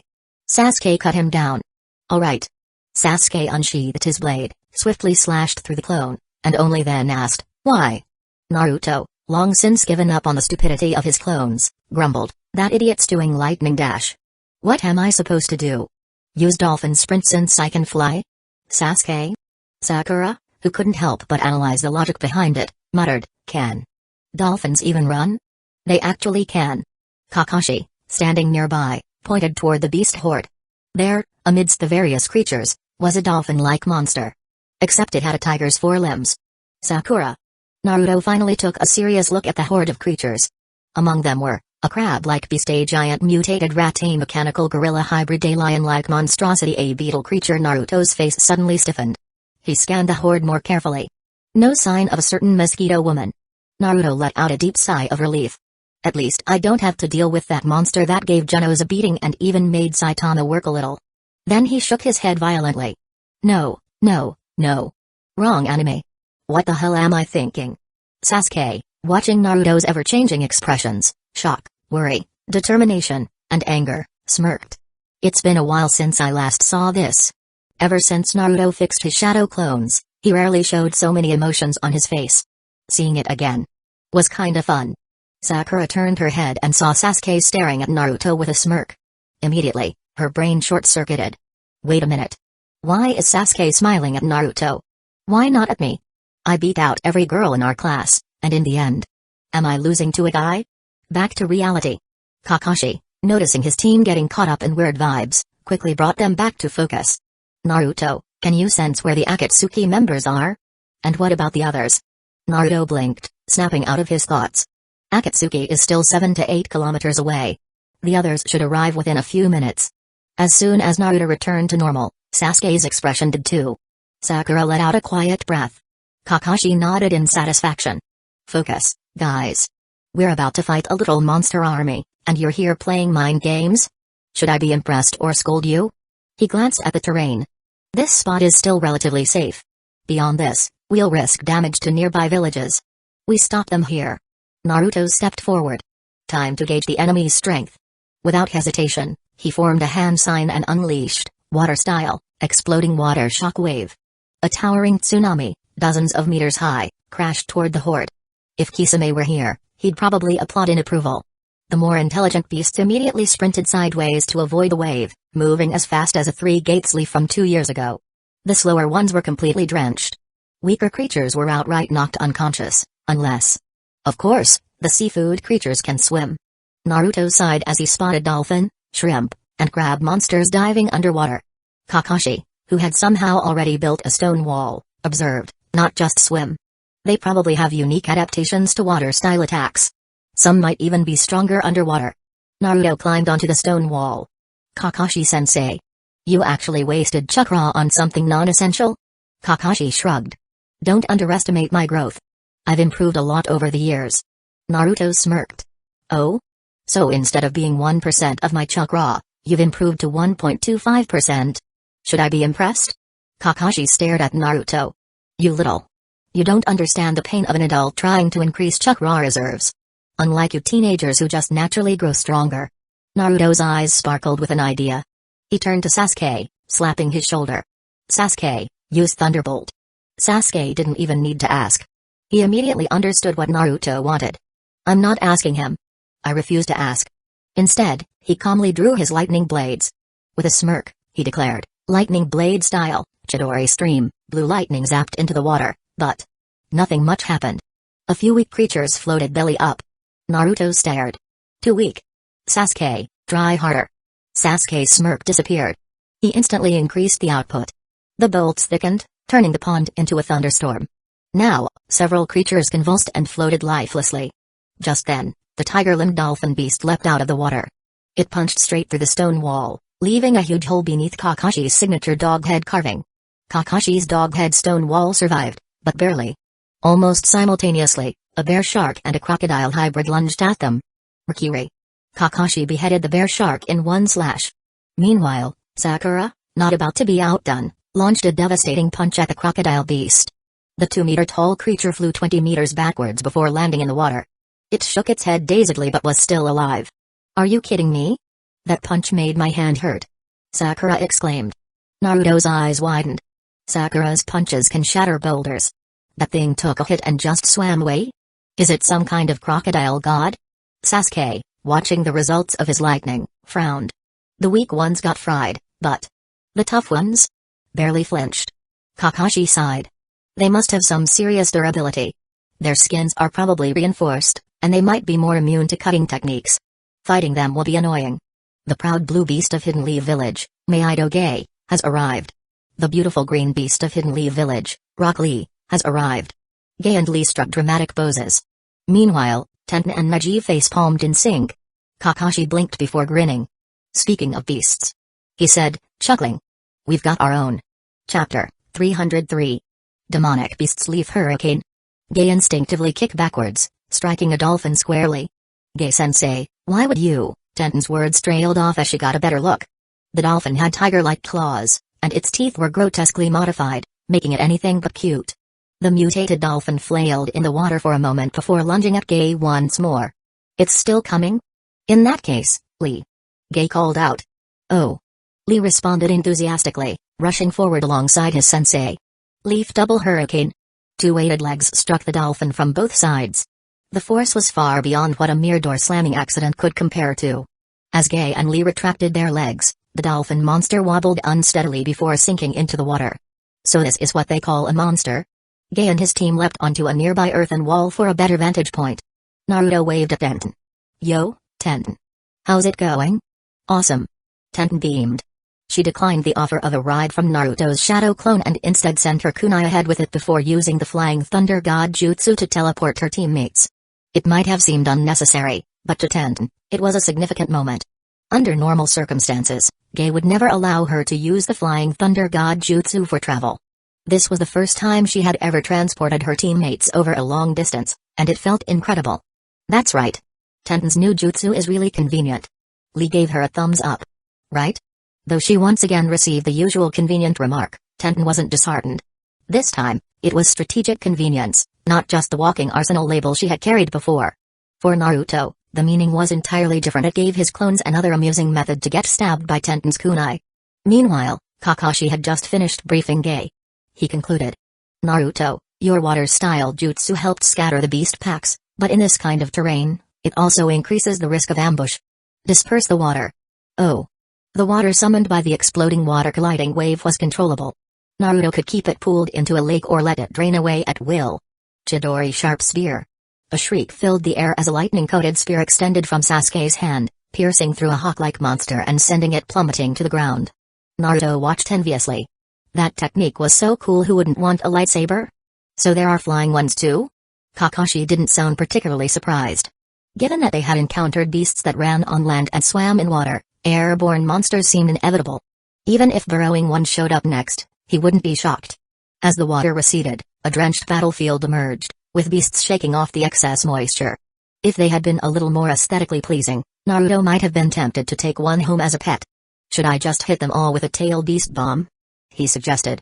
Kakashi rejected the idea. No. Too much collateral damage. For now, take them out as discreetly as possible. Given their speed, the tailed beast bomb might not be the most effective option. Naruto scratched his head. My water-style jutsu wasn't exactly quiet either. That was different. Kakashi asked, has Akatsuki's movement changed? No, still about 7 kilometers away, same steady pace. Neji, can you see them? Neji shook his head. Too far. My Byakugan's range maxes out at about 1 kilometer. The monsters quickly adapted to their surroundings, turning their unsettling gazes toward the only humans in sight. Tenten shivered. That's creepy. Agreed. Naruto lobbed a wind-style Rasen Shuriken into the densest cluster of beasts. Their danger instincts were sharp, most scattered, but 2 unlucky ones were caught in the swirling chakra storm and left on the verge of death. At that moment, reinforcements arrived. Asuma's squad, Kushina's squad, Team Ge, the reassembled Team Kurenai, plus Minato and Jiraiya. Tsunade had remained in Hidden Leaf Village in case of emergency. If needed, she could be summoned at any moment. As for her supposed hangover from last night, she was the strongest medical ninja in the entire shinobi world. The only time she ever got drunk was when she wanted to. Including those already present, there were 26 people plus 1 dog. Minato, after getting an update from Naruto's clone, estimated that the monster threat level required a moderate-sized force. Too few, and they'd be inefficient; too many, and it would just be chaos. Everyone, operate in squads, coordinate your attacks, and finish this quickly. Stay alert. Yes. The teams each selected their targets and charged in. Team Gay's approach was straightforward. Tenten flung a barrage of kunai and shuriken first, followed by the two powerhouses delivering devastating kicks to the face. Neji's role was to protect their long-range specialist, deploying rotation to defend and using 8 trigrams, air palm for knockback when needed. Asuma's team targeted a mammoth-like creature. Choji used partial expansion jutsu to transform into a giant, grabbing its tusks and bracing against its charge, his feet carving deep trenches into the ground.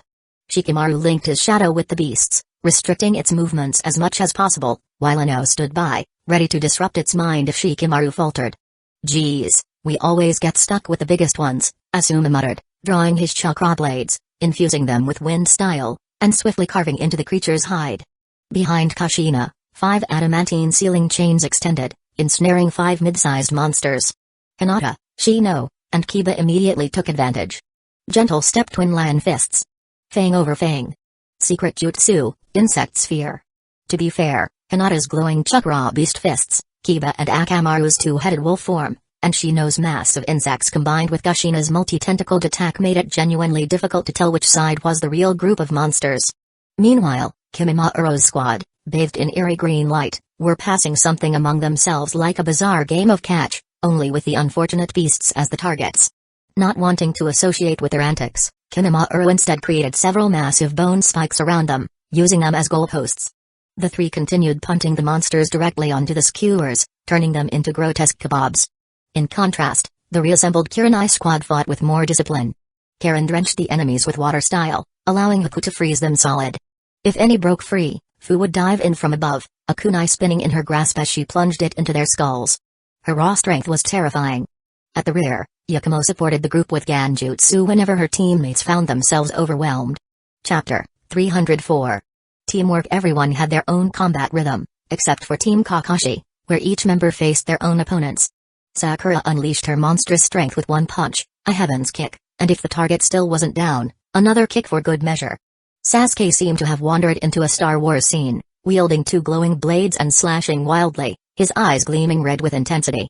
Naruto was on another level, entirely swinging his attacks relentlessly, hammering down like a relentless god of liver punches. No monster could withstand the wrath of Saint Naruto, the king of endurance.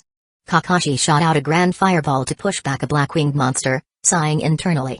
Where was the teamwork? He really didn't want to keep using Chidori. It was exhausting, okay? And these kids had worked so well together when stealing his bells. Could Naruto at least learn to use adamantine sealing chains properly from Kushina? Naruto glanced over and saw Kakashi drive away a monster bird. He nodded approvingly. After all, scarecrows were meant to ward off birds. Kakashi was finally doing his job. Meanwhile, Minato and Jiraiya weren't idle. Jiraiya's earth-style, swamp of the underworld was perfect for battlefield control, allowing Minato to execute precise eliminations. On this day, Hidden Leaf Village's next generation witnessed the true brilliance of the Yellow Flash. Naruto looked cool too, but his battle antics ridiculous as they were severely undermined his image. Other than Hinata, who saw Naruto through a biased filter, no one would call his fighting style cool. Kiba especially cringed at Naruto's so-called early morning rush hour jutsu. Back when he was young and naive, he thought Naruto's jutsu was just mass shadow clones, nothing too special. But once Kiba learned the shadow clone jutsu himself, he realized how insane Naruto truly was. Even creating a single clone to coordinate with Akamaru for the 3-headed wolf jutsu was a trump card for Kiba. 1,000 clones? That wasn't humanly possible. After a long, intense battle, the monster hunt reached its conclusion. One by one, the creatures' corpses were sealed into scrolls for transport back to Hidden Leaf Village. It sounded simple, but defeating these thick-skinned, uniquely talented monsters had drained everyone's stamina. Weaker fighters like Yakumo and Shikamaru were completely exhausted. On the other hand, stamina beasts like Gen, Jiro, and Ki were still running around energetically, helping transport corpses for sealing. The only remaining threats were a few monstrous birds circling above. Their simple brains recalled their command to attack humans, but after witnessing the battle below, even their limited intelligence hesitated. Their survival instincts clashed with their given orders, causing indecision. Just as they tested their diving attacks, Jiraiya's white hair suddenly extended, coiling around a monster bird's wing and dragging it down. Jiraiya wasn't interested in wasting time. He just wanted to reach Nagato as soon as possible. I know this technique too. Ninja art, lion's mane jutsu. Naruto formed a few hand seals, his hair extending similarly, but instead of gripping a wing, his blonde strands tangled around the bird's claw. The bird panicked, flapping furiously and lifting Naruto off the ground, swinging him like a pendulum. Naruto-kun. Hinata, deeply concerned, momentarily forgot that Naruto could fly. What's he doing now? Kakashi and the others weren't even surprised anymore. The same jutsu looked completely different in Jiraiya's hands versus Naruto's.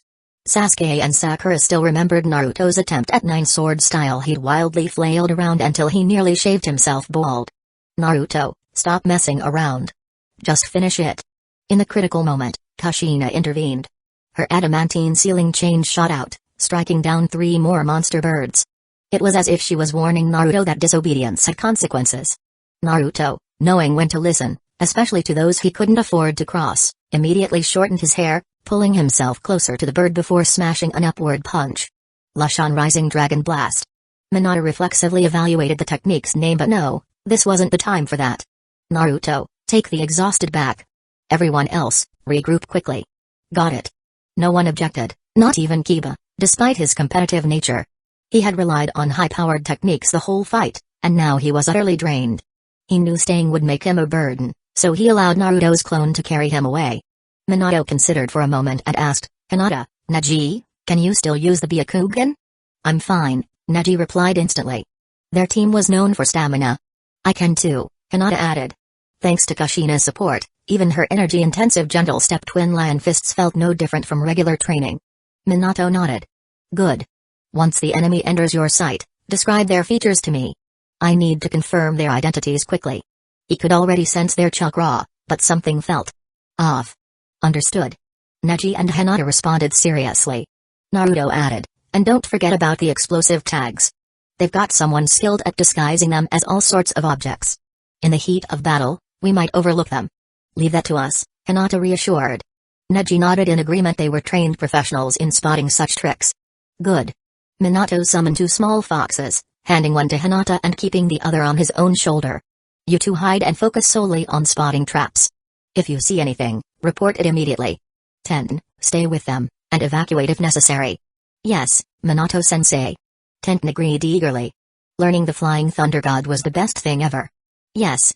Hinata activated her Byakugan while cradling the small fox. After some battlefield cleanup and transportation, Yakumo, Karen, Kiba, and the Inoshikacho trio were sent back. Karen had initially refused to leave, but Minato and Kushina understood her concerns and gently overruled her. Sakura is here, and Tsunade-sensei will join us soon. There's no need to worry. Then at least let Naruto leave a clone with me. If anything happens, I have to help. Karen insisted, revealing her now fully healed, pale arm thanks to Tsunade's treatment. I want to protect my comrades. Hokage-sama, we've spotted them. Chapter 305. Ka. Me. Ha. Me. Ha. Based on Neji and Hinata's descriptions, the 10 individuals in the approaching group were the 6 Paths of Pain, Kisame Hoshigaki, Deidara, a masked man, and a woman not wearing the black and red Akatsuki cloak. So Nagato and Konan aren't in the group. That unknown woman is likely the one responsible for summoning these monsters, Minato analyzed. Were you able to see the masked man's face? Jiraiya was visibly disappointed. If Nagato and Konan weren't here, they would have to defeat Pain first and then figure out how to find them. Kakashi, looking anxious, kept his gaze on Neji and Hinata. He needed to know if that masked man was really Obito. The masked man. Neji's eyes widened. Black hair, black eyes, and scars covering the right half of his face. Kakashi's hand trembled slightly. Scars on the right side of the face had to be the wounds Obito sustained when he was crushed under the boulders to save him. Could it really be him? Hinata hesitated.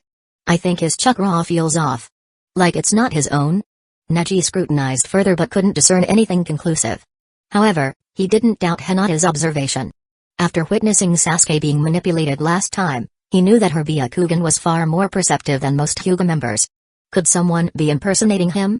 Even mimicking his chakra? Minato pondered aloud. But for what purpose?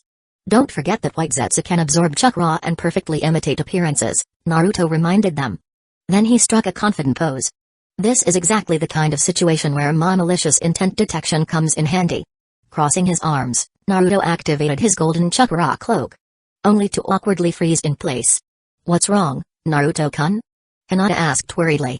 Naruto waved it off and looked skyward. Nothing. I just realized. Whether that guy is an imposter or not, He harbors extreme malice toward me. His malicious intent detection technique was fantastic when White Zetsu tried to infiltrate their ranks to assassinate or cause chaos. But right now, it wasn't particularly useful, making Naruto feel a bit awkward. The small fox curled in Hinata's arms and shot Naruto a disdainful look. This ability is mine, idiot. If you could really tell imposters apart, why would you need me? Ahem. Naruto coughed, trying to recover. Even if I can't verify it now, I trust Hinata's judgment. That guy is definitely suspicious. Apart from Hinata, no one else acknowledged Naruto's antics. Kushina cracked her knuckles. Well, whether he's real or not, we'll know after beating him up. Minato nodded. The priority is ensuring victory. To be safe, let's follow Naruto's suggestion call for reinforcements. Leave it to me.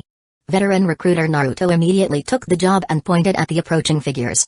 Why don't we say hi first? Up to you, Minato didn't stop him. Naruto's antics were at least always directed at enemies, so he could do as he pleased.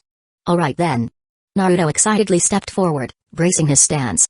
He positioned his hands at his waist in a specific formation, his expression turning serious. Ka. Me. Ha. Me. Ha. A dark purple sphere, composed of yin-yang chakra, materialized between his palms before being hurled toward the distant figures. Naruto wasn't expecting a single-tailed beast bomb to end the fight, but since he had already transformed, he had to make it worthwhile. The Akatsuki members, of course, noticed the incoming attack, yet none of them dodged. Pain remained expressionless, as if all he saw was some blonde guy throwing a basketball at them. He can fire a tailed beast bomb in human form? Obito, ran in circles dramatically. Senpai, do something. We're gonna die. Shut up, Toby. Deidara snapped before muttering in admiration, that level of chakra. I wonder what kind of explosion it'll create. Pure art. Huh. Didn't you already get hit by one before? Kisame grinned, exposing Deidara's embarrassing history. Deidara exploded figuratively. You damn shark face. One day, I'm gonna blow you to pieces. The only one truly panicking was Giran. What the hell is wrong with these people? Shouldn't they be dodging? She didn't trust them enough to bet her life on their countermeasures, so she made a quick decision. Summoning jutsu. A grotesque, amphibian-like creature named Tum appeared before her. The others ignored her mission was complete anyway. Tum. Swallow me. Giran commanded. Tum immediately opened its massive maw and gulped her down before vanishing into a puff of smoke. Huh? The temp worker ran off. Is that okay, leader? Obi asked playfully before whining. What, at least take me too. I don't wanna die. Kisame smirked. Typical of Orochimaru's underlings, they sure know how to run. Unfazed, Pain stood at the forefront, extending his hand just as the tailed beast bomb neared. Shinra Tensei. A massive repulsive force erupted from his palm, suspending the tailed beast bomb midair before reversing its trajectory at the same speed. Whoa. That was incredible, Leader-sama. Obi cheered. Naruto-kun. Hinata gasped. Your attack was repelled. You've got to be kidding me. Even that attack got reflected? Should we be evacuating? Tenten asked skeptically, her fingers itching to test a new space-time jutsu that could teleport the tailed beast bomb elsewhere. No rush. I caused this mess, I'll clean it up, Naruto reassured. I thought he'd absorb it, but returning it? How polite. He drew a flying thunder god kunai, gripping it with both hands and holding it horizontally before him. The basketball-sized tailed beast bomb seemed to collide with an invisible barrier, slowly sinking into it before vanishing entirely. Minato, pleased, commented, you're getting quite skilled. Tenten, keep practicing. Yes, Minato-sensei. Tenten eagerly replied. One day, she too wanted to deflect enemy attacks effortlessly, or better yet, redirect them at the enemy's allies. Then she had a realization. Wait, Naruto, where did you send that attack? It hasn't exploded yet. Naruto had already dismissed his kunai and chakra cloak, looking dejected. Sasuke, amused, speculated maliciously. Did Naruto just get upset because he wasn't wearing his ceremonial Hokage robe and thought it wasn't stylish enough? Chapter 306. Hashirama sells. If Naruto knew what Sasuke was thinking, he would have responsibly told him, it's not just that. That pose just now was learned from Minato in the anime, waving a hand to transfer a tailed beast bomb while his cloak fluttered behind him. That was the aesthetic Naruto strived for, but today's outfit just didn't match the vibe. The main reason, however, was that Naruto himself wasn't sure if he was reminiscing about the childhood thrill of blowing up cow dung with firecrackers, which led him to instinctively dump the tailed beast bomb into the hazardous waste section of Kamui's dimension. Technically, this classification wasn't wrong. Any undetonated tailed beast bomb was indeed hazardous waste. The problem was that the 4 compartments in Kamuyu's dimension weren't that far apart. Naruto's carefully built trash station was instantly obliterated, sending all sorts of strange debris flying into Kamuyu's space. One of his shadow clones inside was blown to bits on the spot, and the rest were left fuming. Constantly pranking the main body, only to be pranked back. When would this cycle of revenge end? The clone lamented, "This will never end." Returning grievances in kind was an honored tradition of the Uzumaki clan. Even against the main body, no mercy was given. After this battle, the clones swore that Naruto had better not use the shadow clone jutsu again, otherwise, he would pay dearly. Naruto's face was looking particularly grim, but the one with an even darker expression was Obito, who had been about to discuss matters with Orochimaru. As the rightful owner of Kamuyu's dimension, Obito had full control over it. Kakashi merely had a spare key, while the blonde brats were nothing more than trespassing burglars. Even though those blonde intruders had taken over his space, Obito still retained a few privileges, such as being able to monitor what happened inside without entering himself. Obito thought he had already built a strong tolerance for Naruto's antics, but at this moment, as he witnessed the catastrophic explosion inside his dimension, he found himself struggling to keep his blood pressure in check. Meanwhile, Orochimaru had just used a summoning jutsu to call forth a grotesque blue-skinned, amphibious creature. This was his contingency plan for protecting Giran. He valued her as a capable subordinate and couldn't afford to lose her carelessly. As Giran crawled out from Tam's mouth, Orochimaru noticed the masked man's emotional shift and turned to ask her, "What happened?" Giran recounted the sequence of events, emphasizing how their enemies remain unfazed by the tailed beast bomb. Obito listened closely and immediately guessed what had happened. Pain must have deflected the attack, and Naruto, following Minato's example, had thrown it into Kamuyu's space.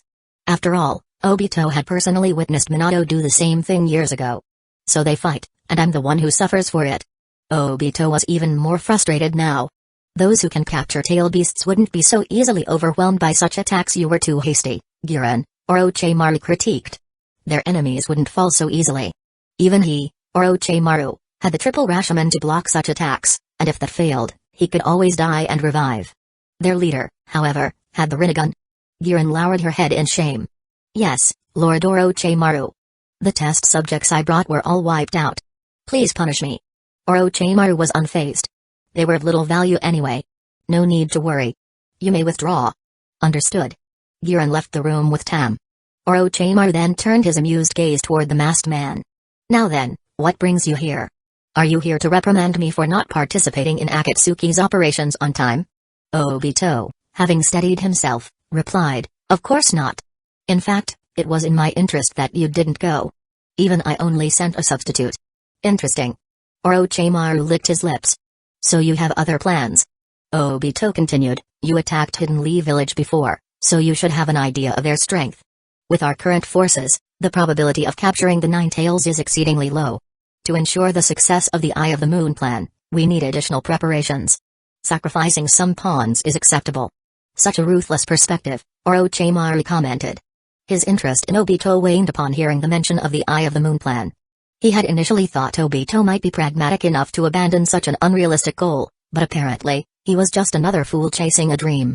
Before Orochimaru could ask further, Obito took out 2 scrolls and opened one. Release. A row of corpses appeared on the ground. Obito wasn't fond of transporting things this way, but his personal storage space had been sealed.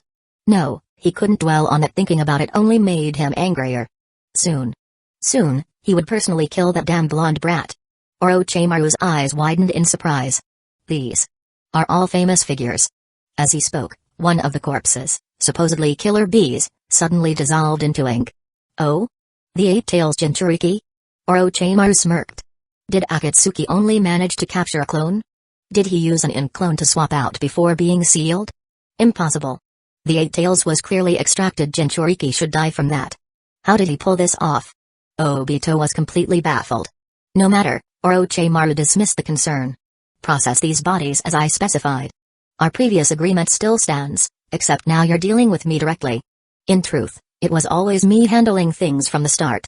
As long as I get what I want, I don't care who I deal with." Orochimaru looked down at the corpses and added, "By the way, the materials you provided last time were quite fascinating. Do you have more?" Obito had expected Orochimaru to demand extra compensation. This actually made him more trustworthy. However, he still had to maintain control. "I'll give you 3 more. Don't push your luck. That's far from enough." This isn't for personal gain. Edo Tensai requires live sacrifices, and a compatibility between the soul and the vessel affects the resurrected strength. I've noticed White Zetsu is particularly suited as a sacrifice. Orochimaru secretly noted that White Zetsu also seemed like a perfect vessel for his own immortality experiments. However, there weren't enough samples for reckless trials, yet this was a good opportunity to obtain more. Obito stared into Orochimaru's eyes with his Sharingan, detecting no deceit. At this moment, Orochimaru looked every bit like an honest scientist. While he had ulterior motives, his words were true. Between these two, a battle of wits would have been disastrous for Obito. He knew that well. Fine. Obito agreed and handed over a test tube. This contains Hashirama cells. I assume you'll find it useful. Orochimaru's eyes gleamed with interest. I didn't expect you to have access to this too. Chapter 307. Rinnegan. Having delivered a batch of White Zetsu to Orochimaru, Obito left to prepare for the upcoming events. The issue with the Eight Tails Jinchuriki needed some investigation, but as long as the Outer Path Judo statue had successfully absorbed the Eight Tails, there was no real cause for concern. Orochimaru stored away the corpses and Hashirama cells, then herded the White Zetsu down to the basement, ready to begin his research. Meanwhile, the Hidden Leaf village forces had completed their preparations. Neji, Hinata, and Ten, accompanied by the small fox, crouched in the grass a few hundred meters away, taking on the role of scouts. As for the rest, Minato, Kushina, Tsunade, Jiraiya, Kimimaro and his 5 subordinates, Kakashi, Naruto, Sasuke, Sakura, Asuma, Fu, Shisui, and Itachi, Naruto felt this lineup was bordering on overkill. Jiraiya-sensei, don't hold back just because he was once your student, Minato warned. He was worried that Jiraiya, like before when confronting Orochimaru alone, might hesitate and suffer the consequences. I understand. I'll go all out right from the start, Jiraiya responded, biting his thumb and smearing his blood across his face in 2 additional red streaks that crossed his existing oil marks. He clasped his hands together. I need time to summon the 2 great sages to enter sage mode. During this period, I can't separate my hands. Until then, no need for that, I'll help you out, Naruto interjected. In a flash, he disappeared and reappeared, placing Fukasaku and Shima on Jiraiya's shoulders. Jiraiya froze in place, his hands still clasped. He had not expected this workaround. Shima, equally surprised, asked, what just happened, little Naruto? You rushed us here so fast you didn't even explain. I was still preparing lunch. Perverted sage needs you two to assist in his sage mode for battle, Naruto explained. I see.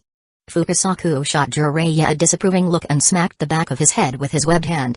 I've told you time and time again to visit Mount Myabaku and properly train, but you never listen. Now you're dragging us old folks into battle again. Unbelievable. Jiraiya winced. I get it, boss. Not in front of everyone, at least spare me some dignity. Fukasaku's irritation only deepened. Dignity? 3 of Mount Myabaku's students are here, and you're the only one who still can't fight properly on your own. You dare talk about dignity? Alright, dear, let's scold him later. This isn't the time, Shima intervened, saving Jiraiya. Just how strong is the enemy that both little Minato and little Naruto need backup from Jiraiya? Jiraiya's expression turned serious. No time to explain fully. Our opponent possesses a legendary Rinnegan. He was once my student, and I must stop him. Please, I'm counting on you both. Fukasaku's face hardened. The Rinnegan, huh? This is serious. Alright, we'll help you. With the great sage's assistance, Jiraiya swiftly entered sage mode. At that moment, the enemy group came into view. 6 paths of pain, Dobi, Kisame, and Deidara. They stopped just outside the range of conventional jutsu, with the Deva path standing in the center. Pain's gaze swept over the Hidden Leaf village shinobi, lingering on Kushina, Naruto, and Fu for a few extra seconds before settling on Jiraiya. Both the 9 Tails and 7 Tails Jinchuriki are here. And Jiraiya-sensei, you've entered sage mode. What an impressive welcome. Yahiko. Jiraiya had been mentally prepared, but seeing Yahiko's face still unsettled him. Yahiko? Yes, such a person did exist, the Deva path stated coldly. But he died long ago. A naive fool like him had no place in this world. Nagato. You must have endured unimaginable pain, Jiraiya said, remembering Nagato's childhood dream to protect Yahiko and Konan.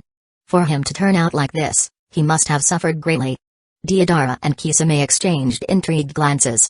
So their leader was Jiraiya's student? And his real name was either Yahiko or Nagato?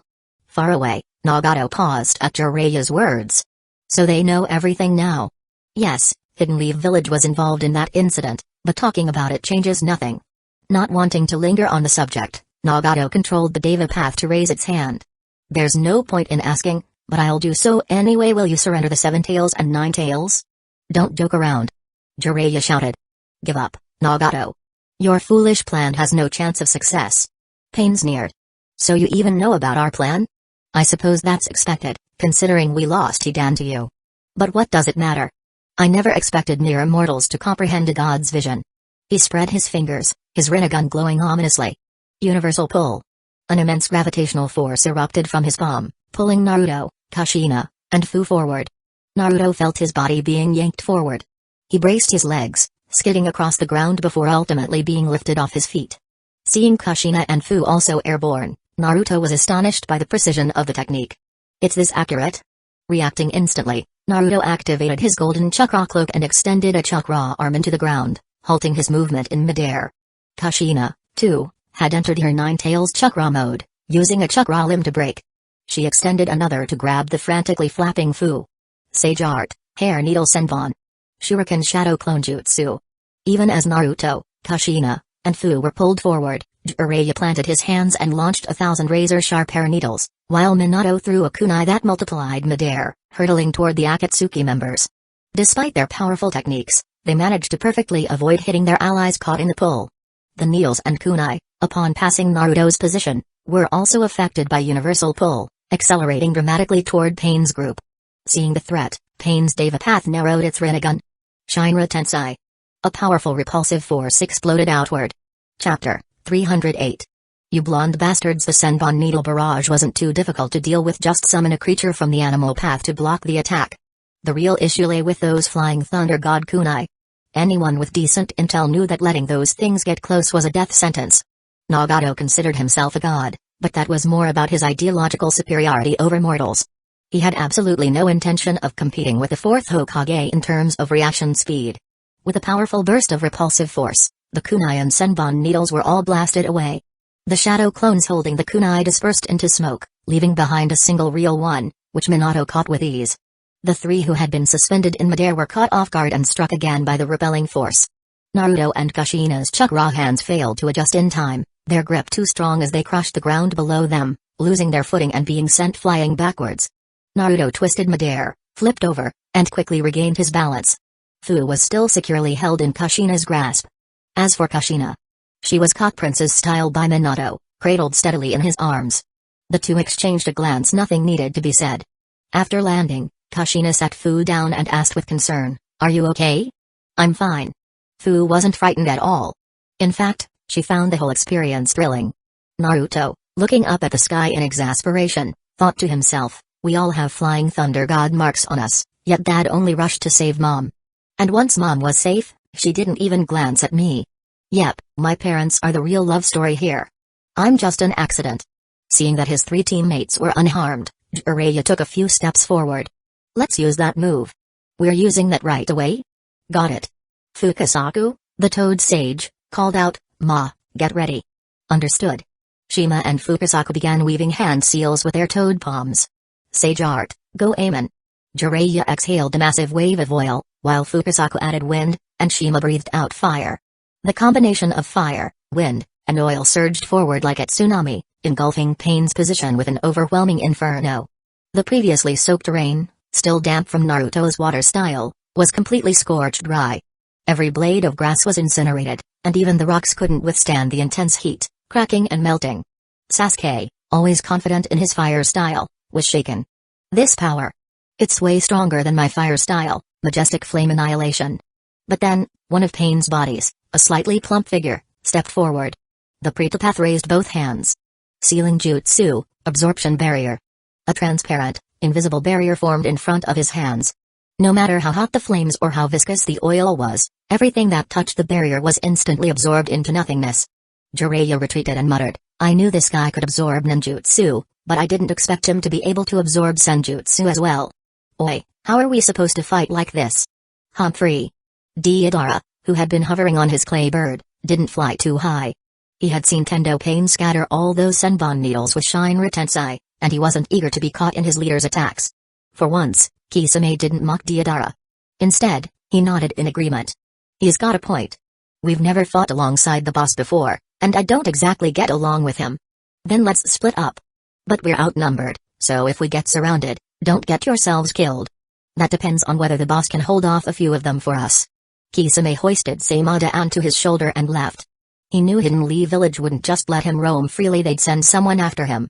Deidara, piloting his clay bird, scoffed, even if I die, I'll die in an artistic explosion, yeah. Toby looked around. Eh? You guys are leaving? What about me? Should I just hide behind the bus? Several Rinnegan eyes locked onto him. Their gaze seemed to say, everyone else left already, what are you still doing here acting dumb? Toby suddenly remembered that he was supposed to be Obito in disguise. His tone immediately became more serious. Alright, I'll go over there. Asuma, take Gen, Gi, and Giro and follow the masked guy. Minato tossed him a kunai. If anything happens, signal us immediately. Yes. Minato didn't send Kimimaro, since this fake Obito's abilities were still unknown. A team specializing in taijutsu might end up at a disadvantage. Though. Minato wondered if he had momentarily forgotten something. Gi, Gen and Jiro were all Uchiha.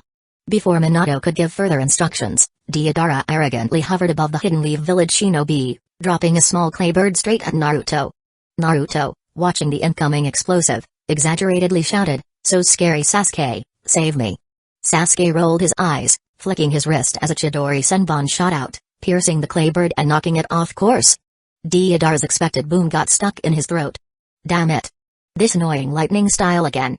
Deidara glared at Naruto. Hey, you blonde brat. Last time, you chased me all over the place, got the guts to do it again? Ha. Naruto snorted. Such a weak taunt.